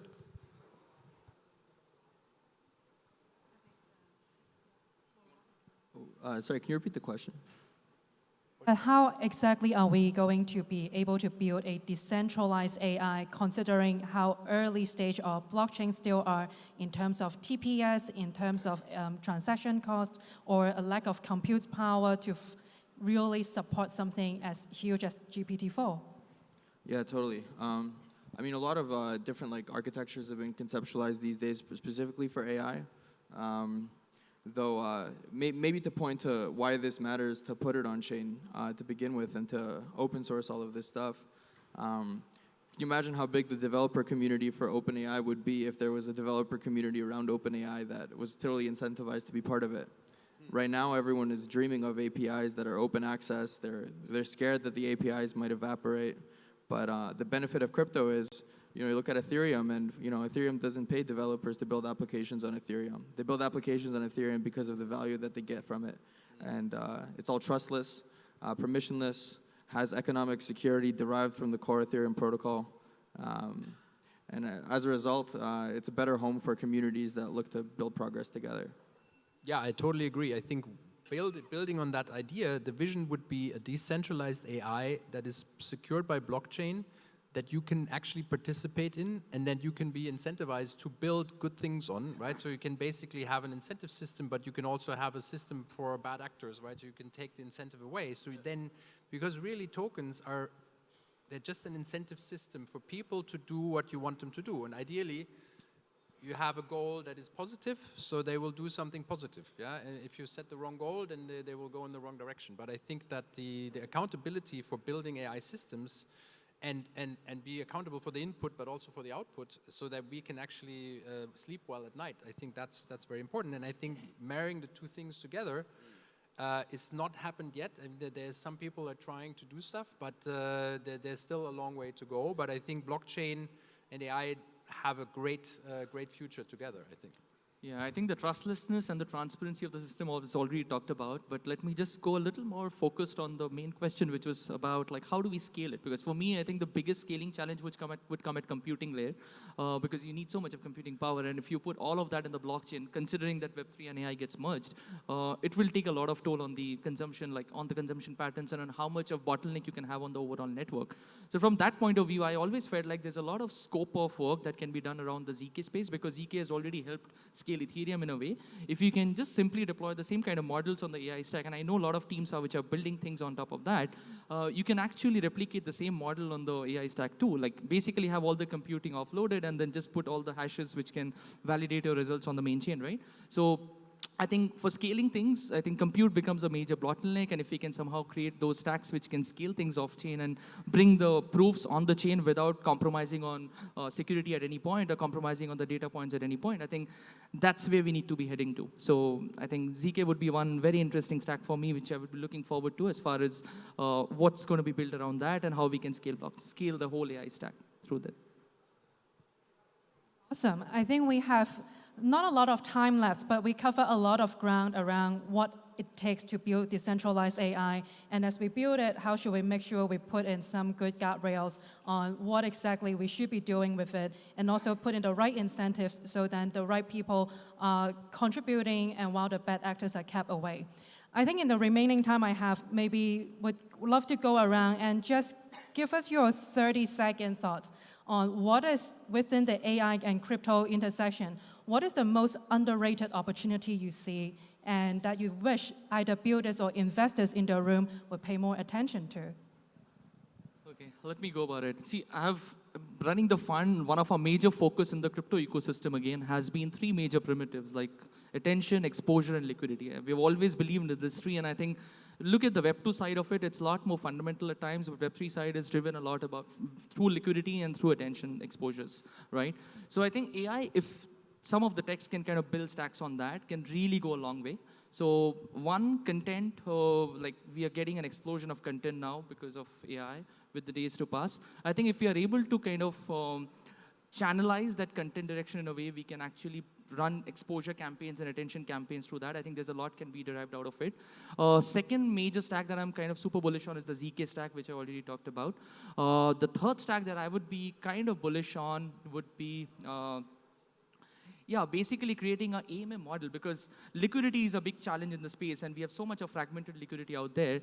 We're already supporting a couple of startups in the intent space. Like they're basically creating intents where they can run RFQs and can actually consolidate liquidity for all the long tail assets which are out there. So if we can have some kind of a synchronized path which can bring in all the long tail assets together and can bridge liquidity across different layers, there's so much that can be built around that. So I think majorly these three areas, and obviously there is the whole stack which is out there, right? Like the computing stack, the infra stack, all this is anyways there. We are anyways looking at those, but these three are super critical for me. Yeah, the way we think about a lot of this stuff is that there's only so many layers for defensibility of open source software. There's the go-to-market, which is great, great for like a few months. Maybe you are the only person on earth that understands how this works right now, but now that you've open sourced your software, everyone understands. The second is community. If you have a community around your product, then it definitely adds defensibility, but a lot of other products can have community as well over time. The third one is economies of scale. If you take Uniswap and you copy-paste Uniswap, you don't have the same, $10 billion Uniswap that you have on Ethereum today. And so when we look at it, all sorts of things within the infra stack, we try to speculate where economies of scale may accrue and where we may have long-term defensibility. And in the grand scheme of things, you can't even put $500 billion on the internet today in crypto.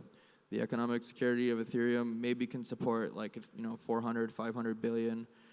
You look at BTC, the L2s, they can't actually support the TAM of BTC, but maybe something like RGB has the same economic security as BTC, so you could put another 400, 500 billion there.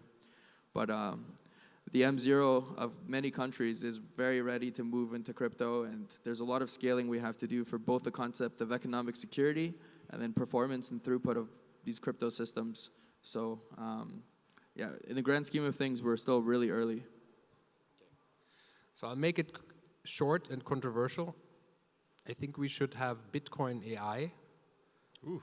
Meaning that, I mean, this would be wishful thinking because we can't really change the Bitcoin code that much. But ideally, Bitcoin is the biggest supercomputer network in the world, and it's creating stupid output.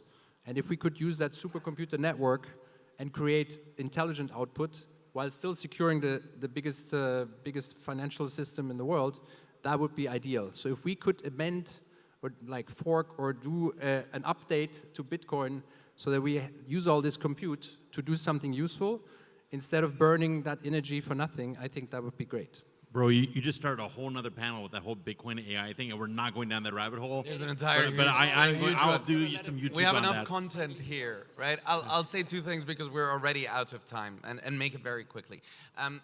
Wealth creation through digital assets. That's the tagline of our company. AI and crypto, for the first time, actually enable us to do so.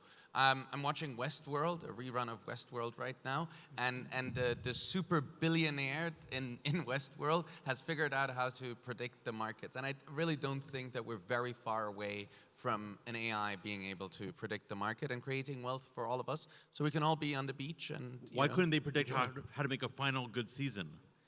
There's really good. Okay, the Game of Thrones failed. Westworld. I was really into Westworld. Yeah, I love. This whole samurai world thing was awesome. I loved it. And it was like Shogun before Shogun. Yeah. I finally made it to season 3 for the first time. Okay, Don't tell me how to next end. thing you No know, like spoilers. Cersei is never mind. It's a whole terrible mess. Okay, anyways, good panel. Thank you very much. Yeah, round of Thank you. applause. Thank you, everyone. All right, photograph, guys. You did really well. Photograph.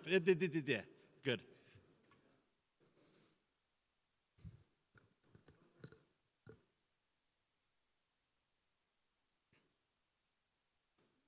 Another round of applause.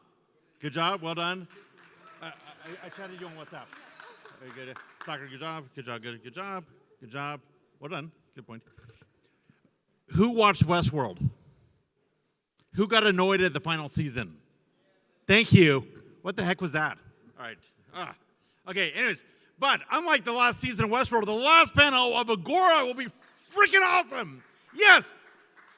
Bring the energy. Bring the power. Okay.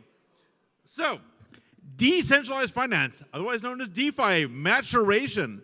Oh, who wants to be mature? Okay, anyways. The centralized finance space has been a hotbed of innovation, offering a plethora of financial services without the need for traditional intermediaries.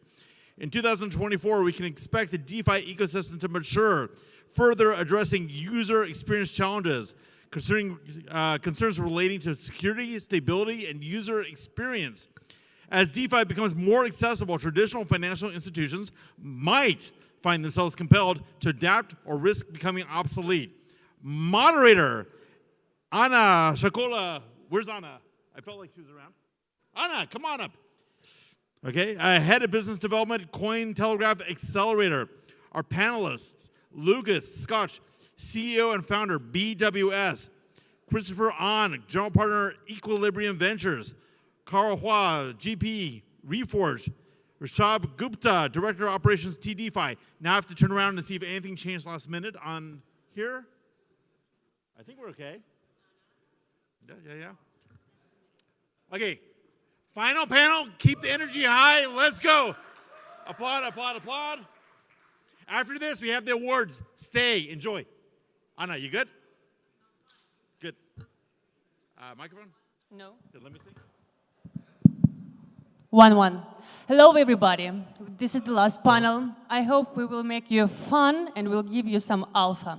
Let's start. I'm Anna, head of BD at Cointelegraph Accelerator and upcoming venture capital. So, common question I always ask you for the first, give us some reason to listen to you for the next 30 minutes. Go ahead, one by one. Okay. Firstly, I think the topic itself, please don't listen to us. I mean, DeFi maturation we are far, far away from maturation in DeFi. But if you want to understand what's in for the next 2 years coming to DeFi, we are $90 billion. How are we going to the next $1 trillion? Be here for the next 30 minutes. Rishabh, thank you. But quickly, can you introduce yourself and TDeFi? Oh, sure. Okay, I thought we were going this way, but... But you start the first, so please go ahead. So, TDeFi was started 5 years ago with a vision, like Sakar, my partner, said in the previous panel, redistribute wealth with digital assets. And we are doing that through helping the startups, the investors, the community at every stage of the token life cycle. Starting from venture capital through which we deploy capital, and then helping them through the tokenization journey, and then helping them in the liquidity markets is what we do. So I think that's our vision, and that's what we do. Thank you. And thank you. Looking forward to speak to the panel. Thank you. And let's go by order. Hey, everyone. 1-1. Hello. Yeah. Hey, everyone. I'm Carl. You should listen to me because I kind of know how blockchain works, right? I've built a layer 1 back in 2018, and I also kind of know how DeFi works. I've worked on various DeFi protocols. I also come from engineering, so I kind of know how to program. So, yeah. And don't be humble. Tell us about the recent workplace. Yeah, so I'm a general partner of Reforge. Reforge is an early-stage venture capital firm based in New York. We're a highly specialized venture capital firm. We don't invest in games. We primarily do infrastructure and also DeFi. Okay, the boring stuff. Yes, the boring stuff. Okay, thank you, Carl. Hi, guys. I'm Chris, the general partner at Equilibrium. Equilibrium has 57 blockchain engineers in-house. So we actually help build Ethereum, Polygon, Solana. We built the first version of Starknet for Starkware, built the first version of Alio, Celestia, ZK Sync, they're our clients. We did the Rust implementation for IPFS and Filecoin. So pretty much almost every layer 1 or layer 2 that you can think of out there, we help write their code behind the scenes. So because of that, Equilibrium Ventures focuses more on deep tech, kind of cryptography level blockchain investments. Thank you. And few facts about you, why we should listen to you. Oh, yeah, I guess I've been in the space when I first invested in Ethereum back in 2016.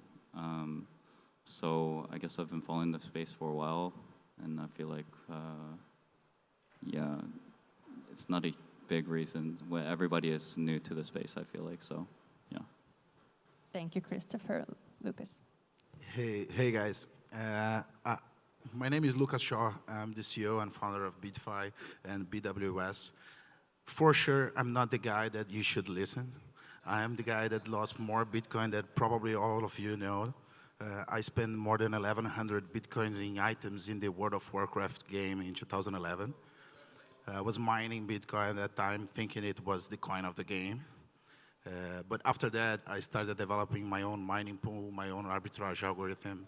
In 2016, I was a consultant for the federal police in Brazil, cyber attack consultant focused on helping to get money back from pyramid schemes or exchanges that have been hacked. In 2017, we founded BitFi Wallet, a self-custodial wallet app in Brazil. It's the largest one until now. We have more than 250,000 customers using monthly our platform.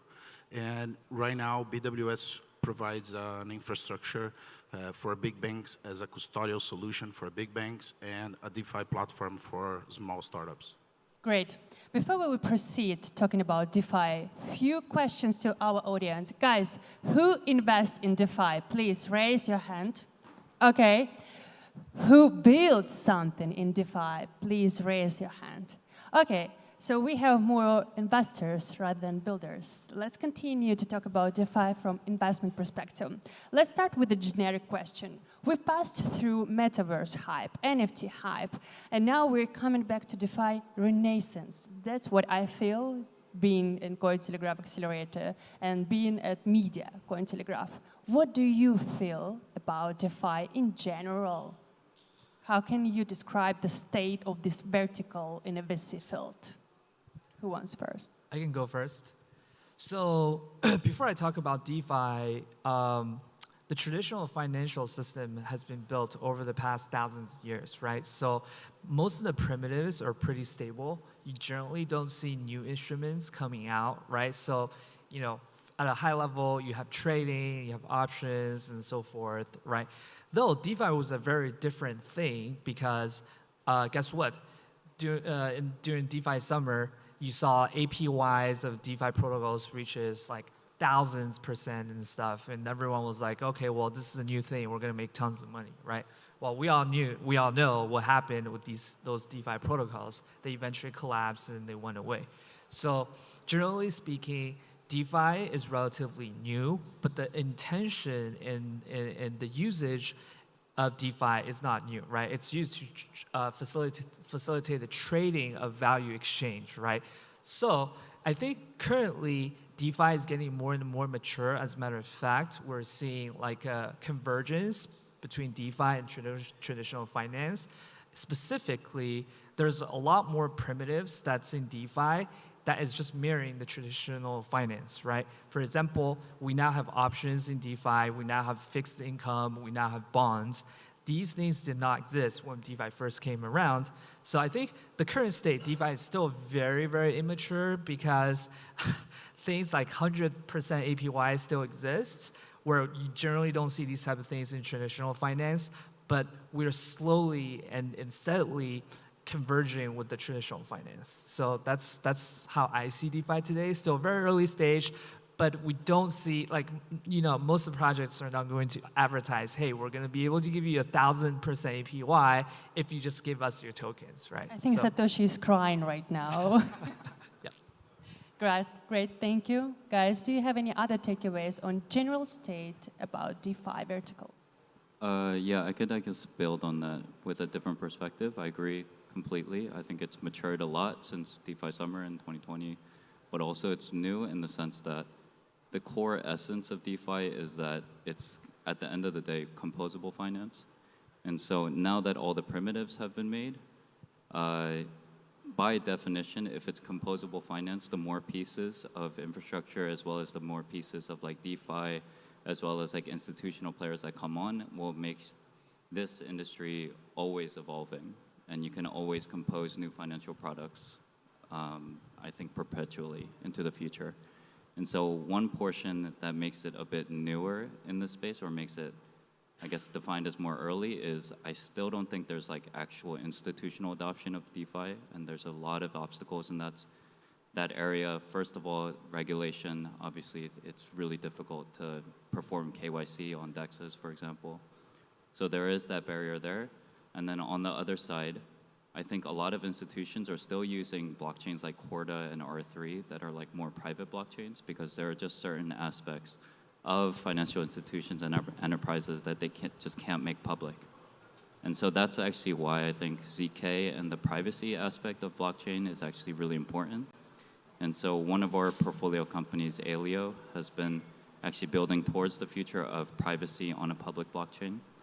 And I think that is actually the biggest bridge, not like the bridges that are out there in that sense, but a bridge between Web 2 and Web 3 to actually be able to participate in the public blockchain space. If you can create a private public blockchain, then you can actually integrate most of your operations onto actually the public ecosystem. So in that sense, it is mature in a certain aspect, but it will never actually reach ever maturity in the space, in my opinion. So We'll dive deeper into legislation afterwards. So I think I agree with what they said, but in terms of maturation, in terms of a longer life cycle of an industry, we are very, very, very early. I mean, just one trade finance, which is forex trading, is trillions of dollars in industry. DeFi today is $90 billion in entire TVL and a couple of $1 trillion of like a total volume that has happened on the largest decentralized exchange called Uniswap. We are very early for two reasons, one of which he mentioned that the regulatory landscape today is not allowing institutions to step in. But at the same time, now with companies like BlackRock coming in through ETFs, I'm sure this capital allocation has to happen. And when companies like InvoiceMate, which are doing invoice financing for SMEs, bringing the on-chain, the credibility of a company on-chain to help them get the borrowings from the DeFi lenders, which not only increases the capital efficiency, but also brings unsustainable APYs, not 100% APYs. That's happening, right? So these companies, these innovations are bringing DeFi to institutions. On the other side, we have a retail audience, which is facing UX issues. Like you were expecting an average person that was going and making payments on their mobile app, tap in and mobile app, and paying through credit cards. We're expecting them to go through multiple steps and then say, okay, pay through this token. And that's their so-called use of DeFi. But that's not how you're going to bring even like a million users on your protocol or platform. That's where some companies like Clink Finance, they're solving it through UX optimizations. Right, so I think that's where we are moving towards. Yeah, just adding very quickly. It's funny because when you're in Dubai or in the US, everyone knows about crypto and everyone tried crypto in many different ways. Everyone knows how to play on a MetaMask. But the mainstream, the truly adoption on that is when you're using your traditional financial system, your traditional life, and your mom doesn't even need to know what is a non-fungible token, a DeFi platform. I think that we are very far from the majority because there's no infrastructure for the first layer yet. I think we're building the high level, and there's still not infrastructure that combines the end user to this technology in a smoother way. Thank you for your takeaway. It will be next question, not next, but next. What is the smart pipeline for DeFi investments? Keep it in your mind, and we will answer later. My next question will relate to legislation. From investment perspective, we cannot dive deep because it's another panel, legislation in crypto. Still, regarding completely uncertainty in US, regarding bad but still certainty in Europe, and some situation, good situation, many regions, wherever. Regarding legislation, what are the most preferable area to invest? Where do you want to see companies from? Where do you see the most profit, success in next couple of years in terms of legislation? We cannot change it. We can just accept it and play it. And we have to deploy capital smartly. What is your takeaway on legislation situation from investment perspective? Okay. Guys? So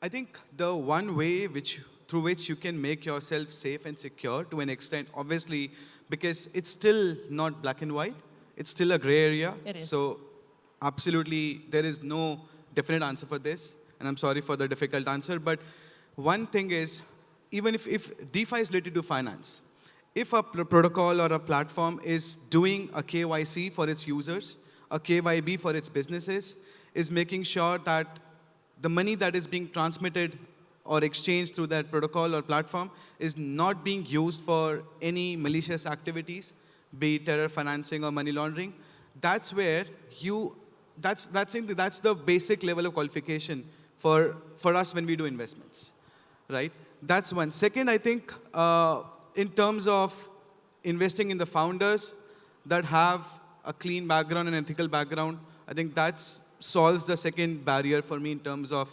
legislation. And third, like Europe has MiCA, Dubai has VARA, there are a lot of regulatory landscapes coming up. If the founder and the team understands that how are they going to, and we have VASP as well for some offshore countries. So if the team has an understanding of how they're going to get used to that license and how they're going to adjust according to the regulatory framework, I think that solves for me, at least for now. Thank you, guys.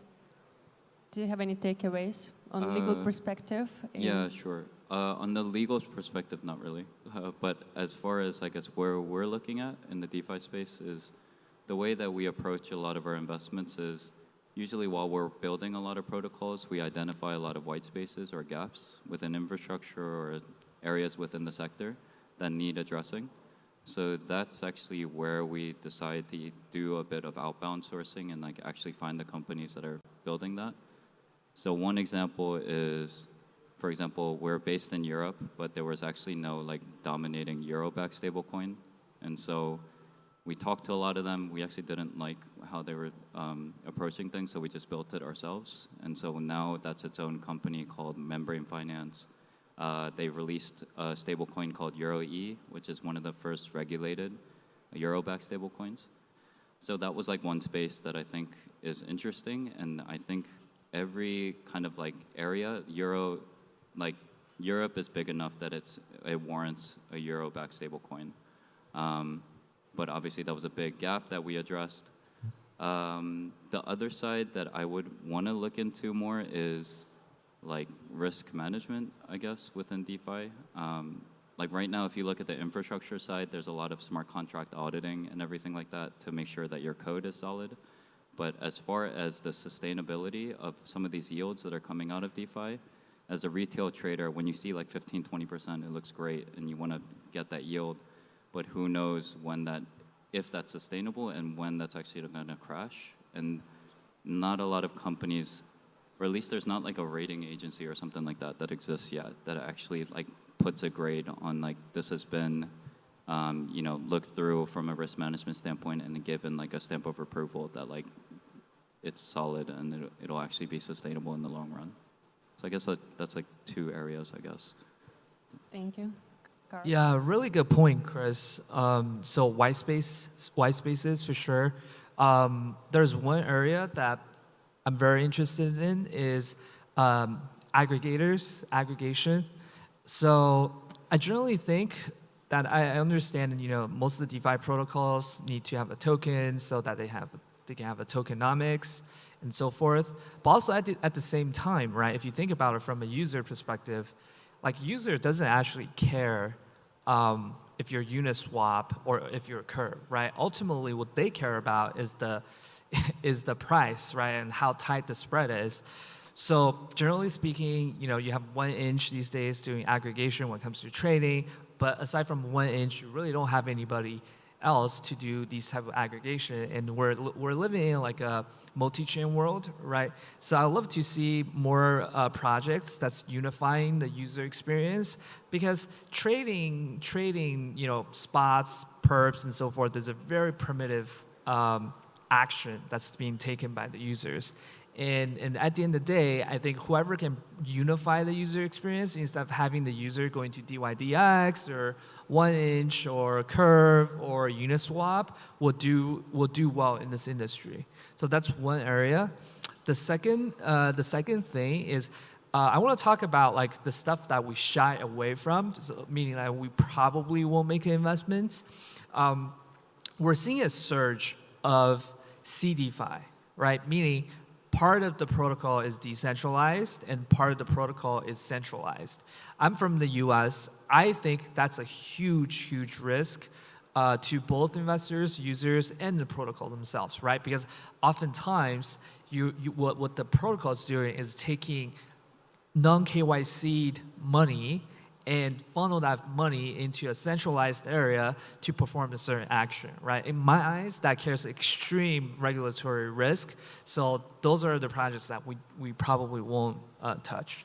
Thank you, Carl. Next question.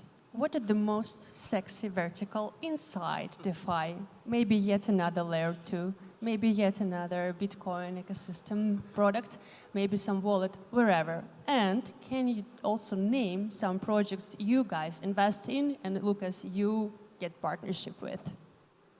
Okay, so yeah, I would like to say something about the last question that combines with this question.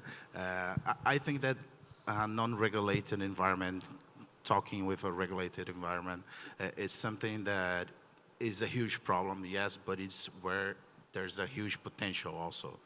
Every gray area is the area that you can have the best potential. I'm saying this because projects that we invest in Brazil, that we've developed in partnership with big banks, for instance, Banco do Brasil, which is the main bank of the country, the main asset management in Latin America also. They are developing tokenization of agriculture receivables. And they are opening this for local funds and international investors. It's still not yet through DeFi platforms. We hope that we're going to develop our own DeFi platform inside for the Banco do Brasil using our technology. And they're going to be able to fundraise and get funds from outside of Brazil via DeFi. This is still not working, but for me, this is the main potential. Why? Because the crazy APYs that we saw in the past could be real if you're financing agricultural products in Brazil, for instance. You can definitely pay something close to 1% monthly if you're fundraising this kind of projects in Brazil. Of course, there's the KYC stuff. It's important.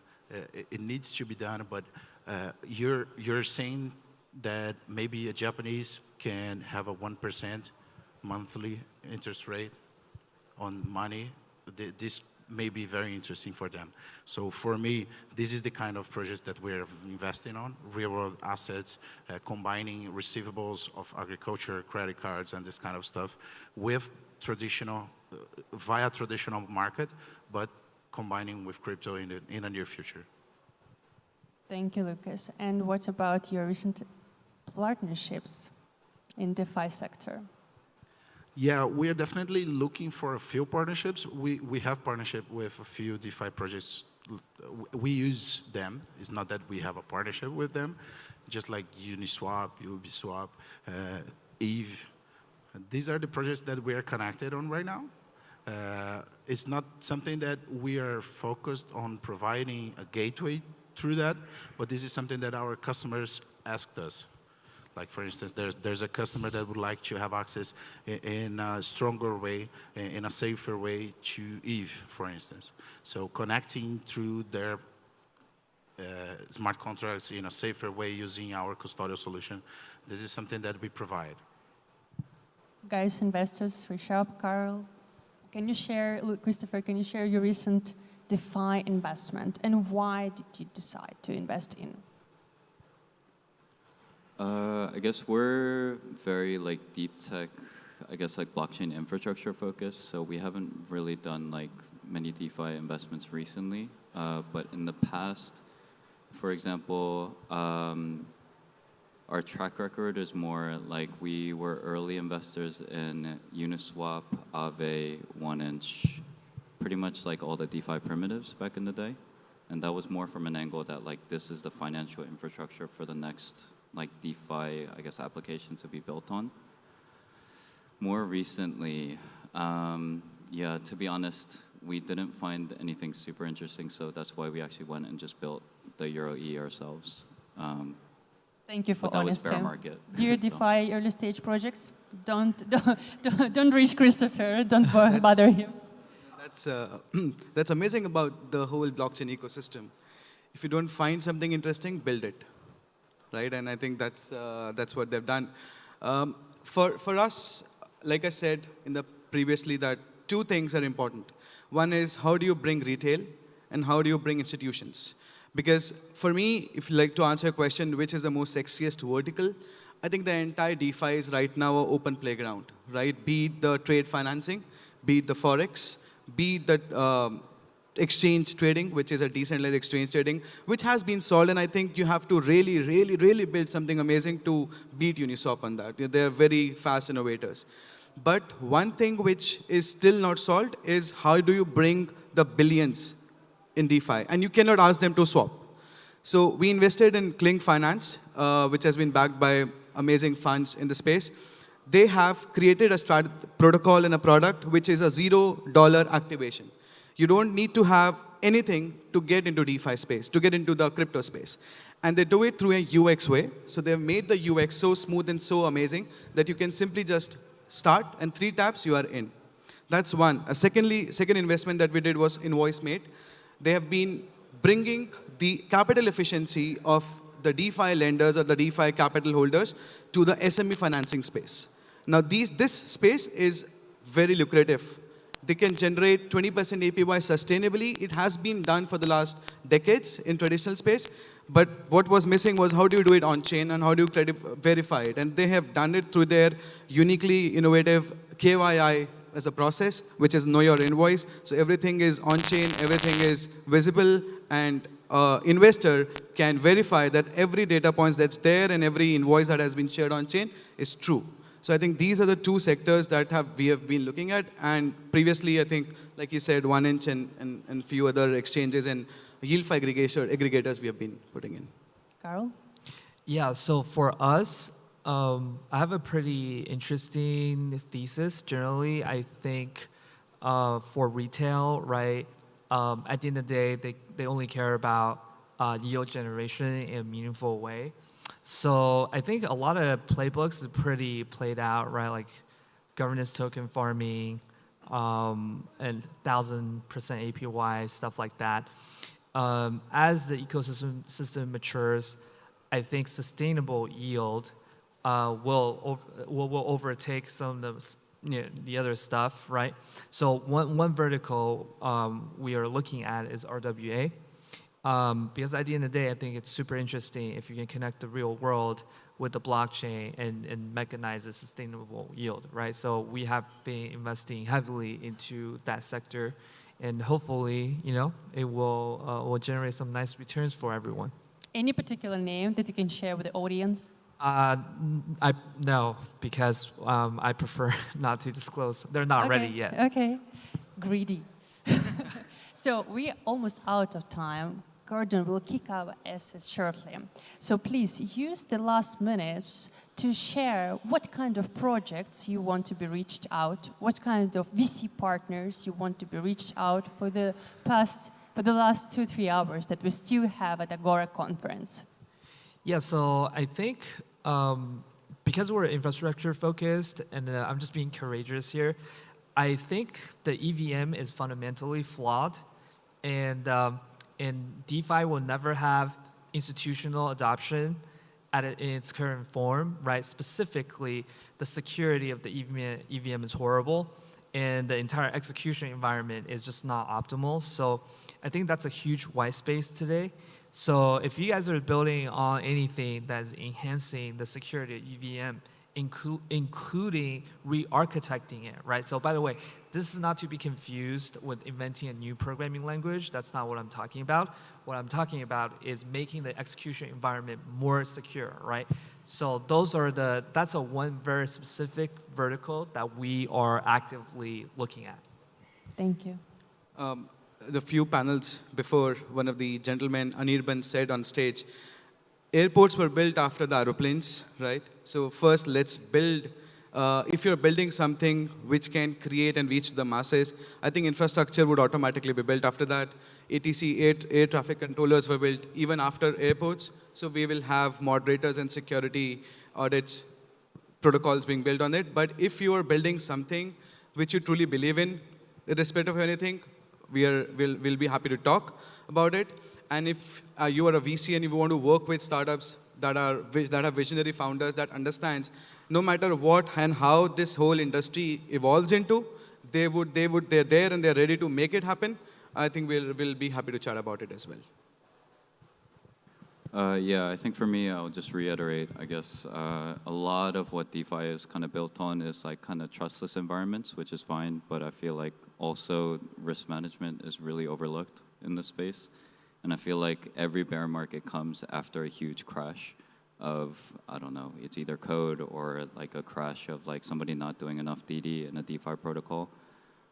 So that's one area that I would want to invest in to actually elongate all these bull runs in the future.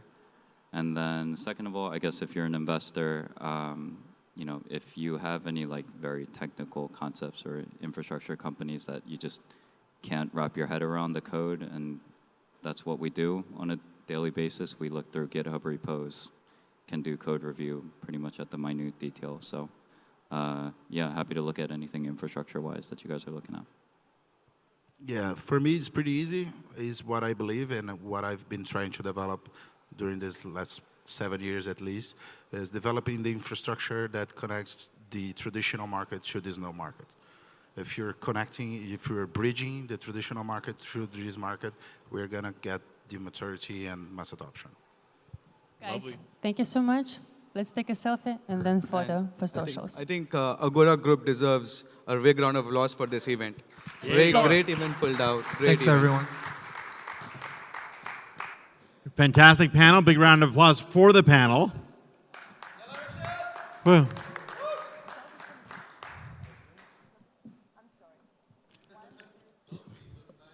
Take a photo of the selfie. It's very meta. There you go.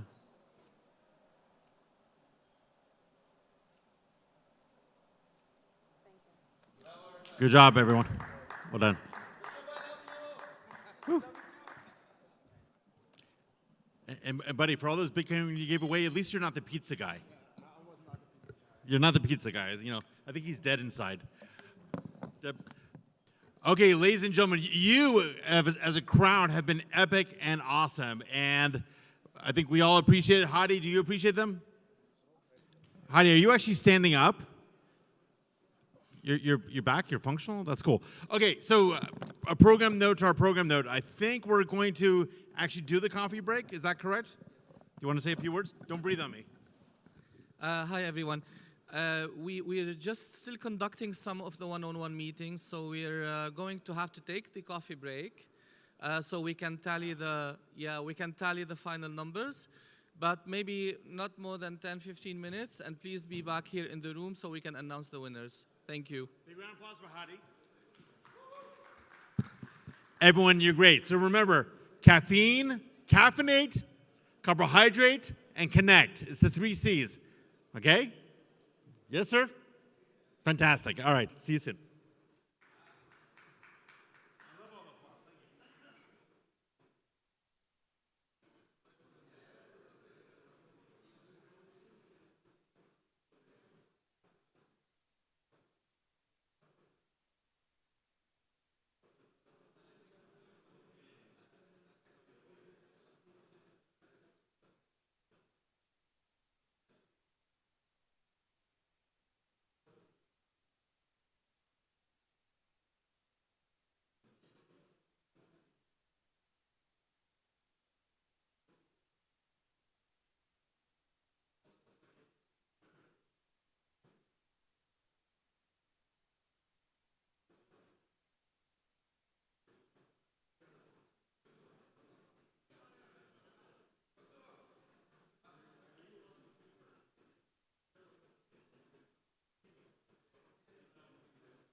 Good afternoon, everyone. Ubay, shall I start?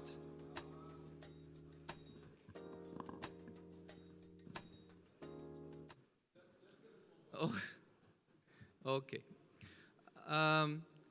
In the meantime, and until everybody is in the room, I just want to thank you all again for being part of the 13th edition of the Global Blockchain Congress.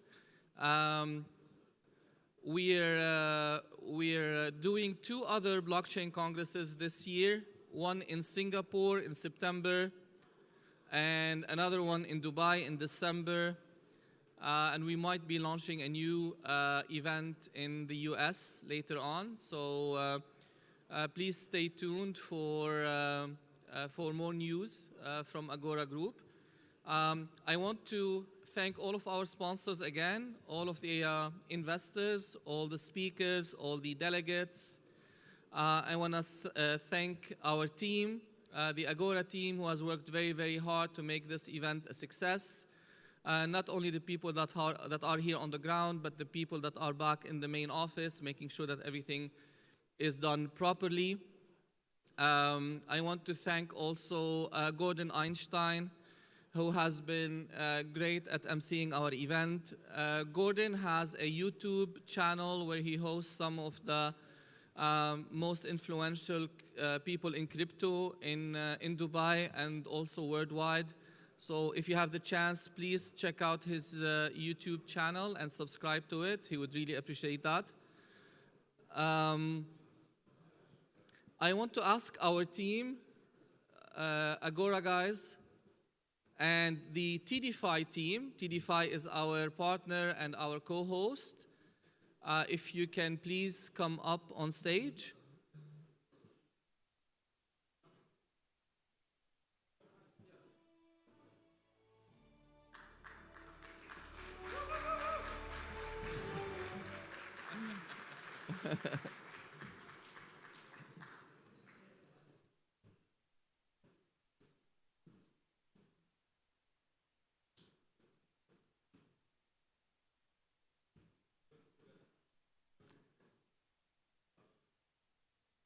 Where's the shop? Oh. Okay. Just 1 second. That's fine. We start with the awards. Okay. So again, this is a competition that we run at the end of our events. It is not scientific by any stretch of the imagination. It is meant to be, just a token of appreciation from our team to the sponsors.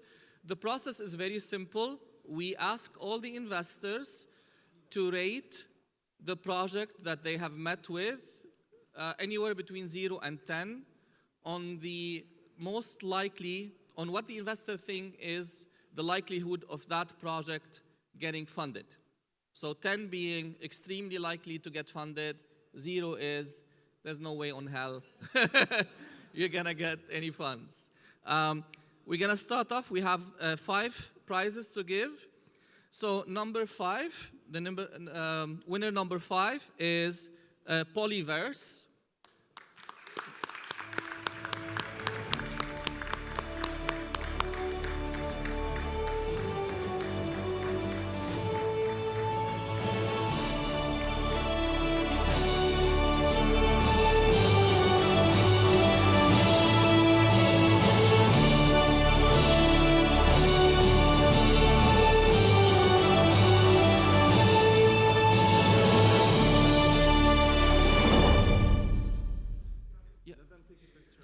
Please with it.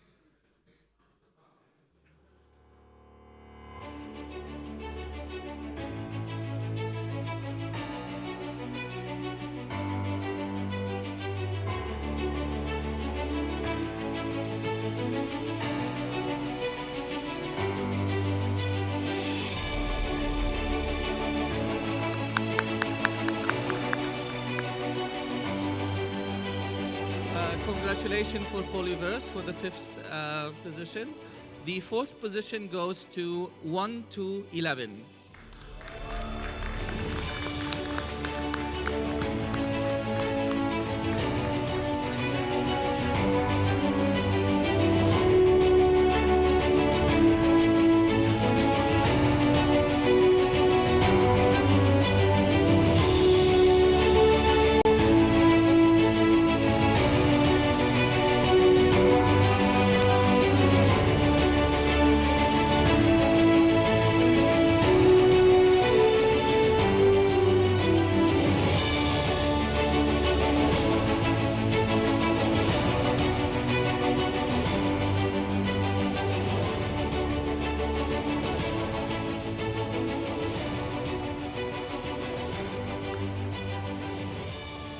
Okay, the third prize goes to Rebel Cars.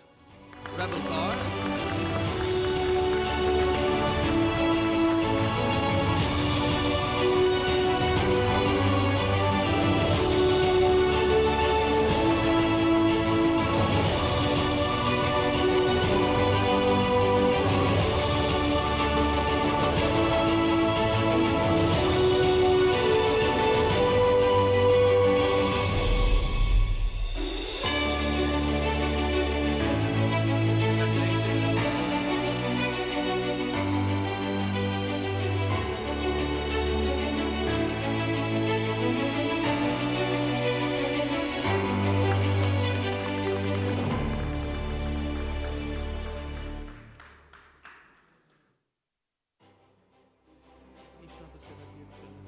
He knows? Okay. Now the second prize, second top award goes to Pip World.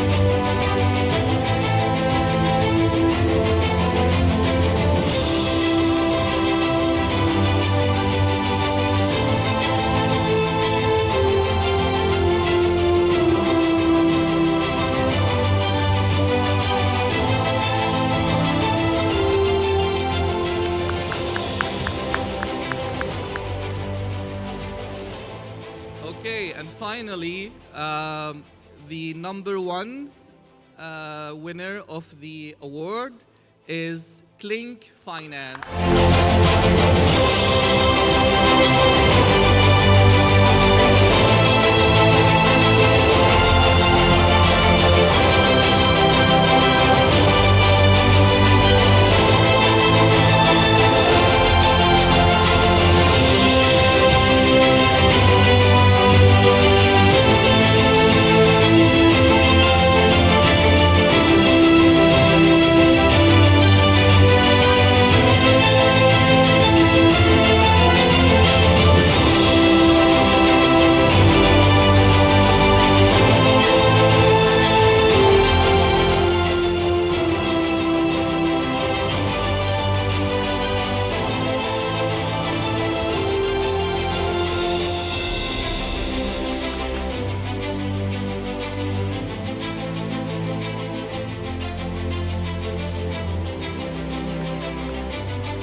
I would like to ask all the winners, please, to come on stage so you can take a picture all together.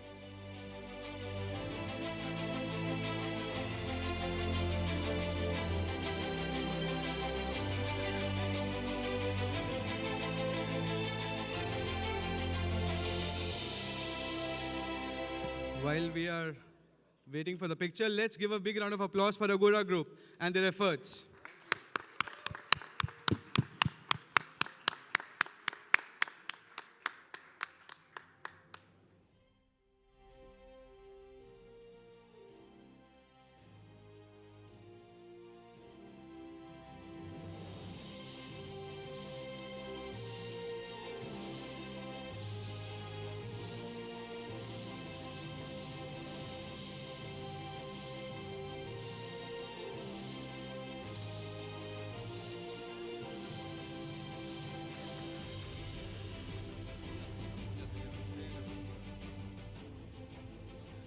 Okay, guys, this officially concludes the 13th edition of the Global Blockchain Congress. See you all in September, I hope, and see you also at the gala dinner tonight at 8 o'clock.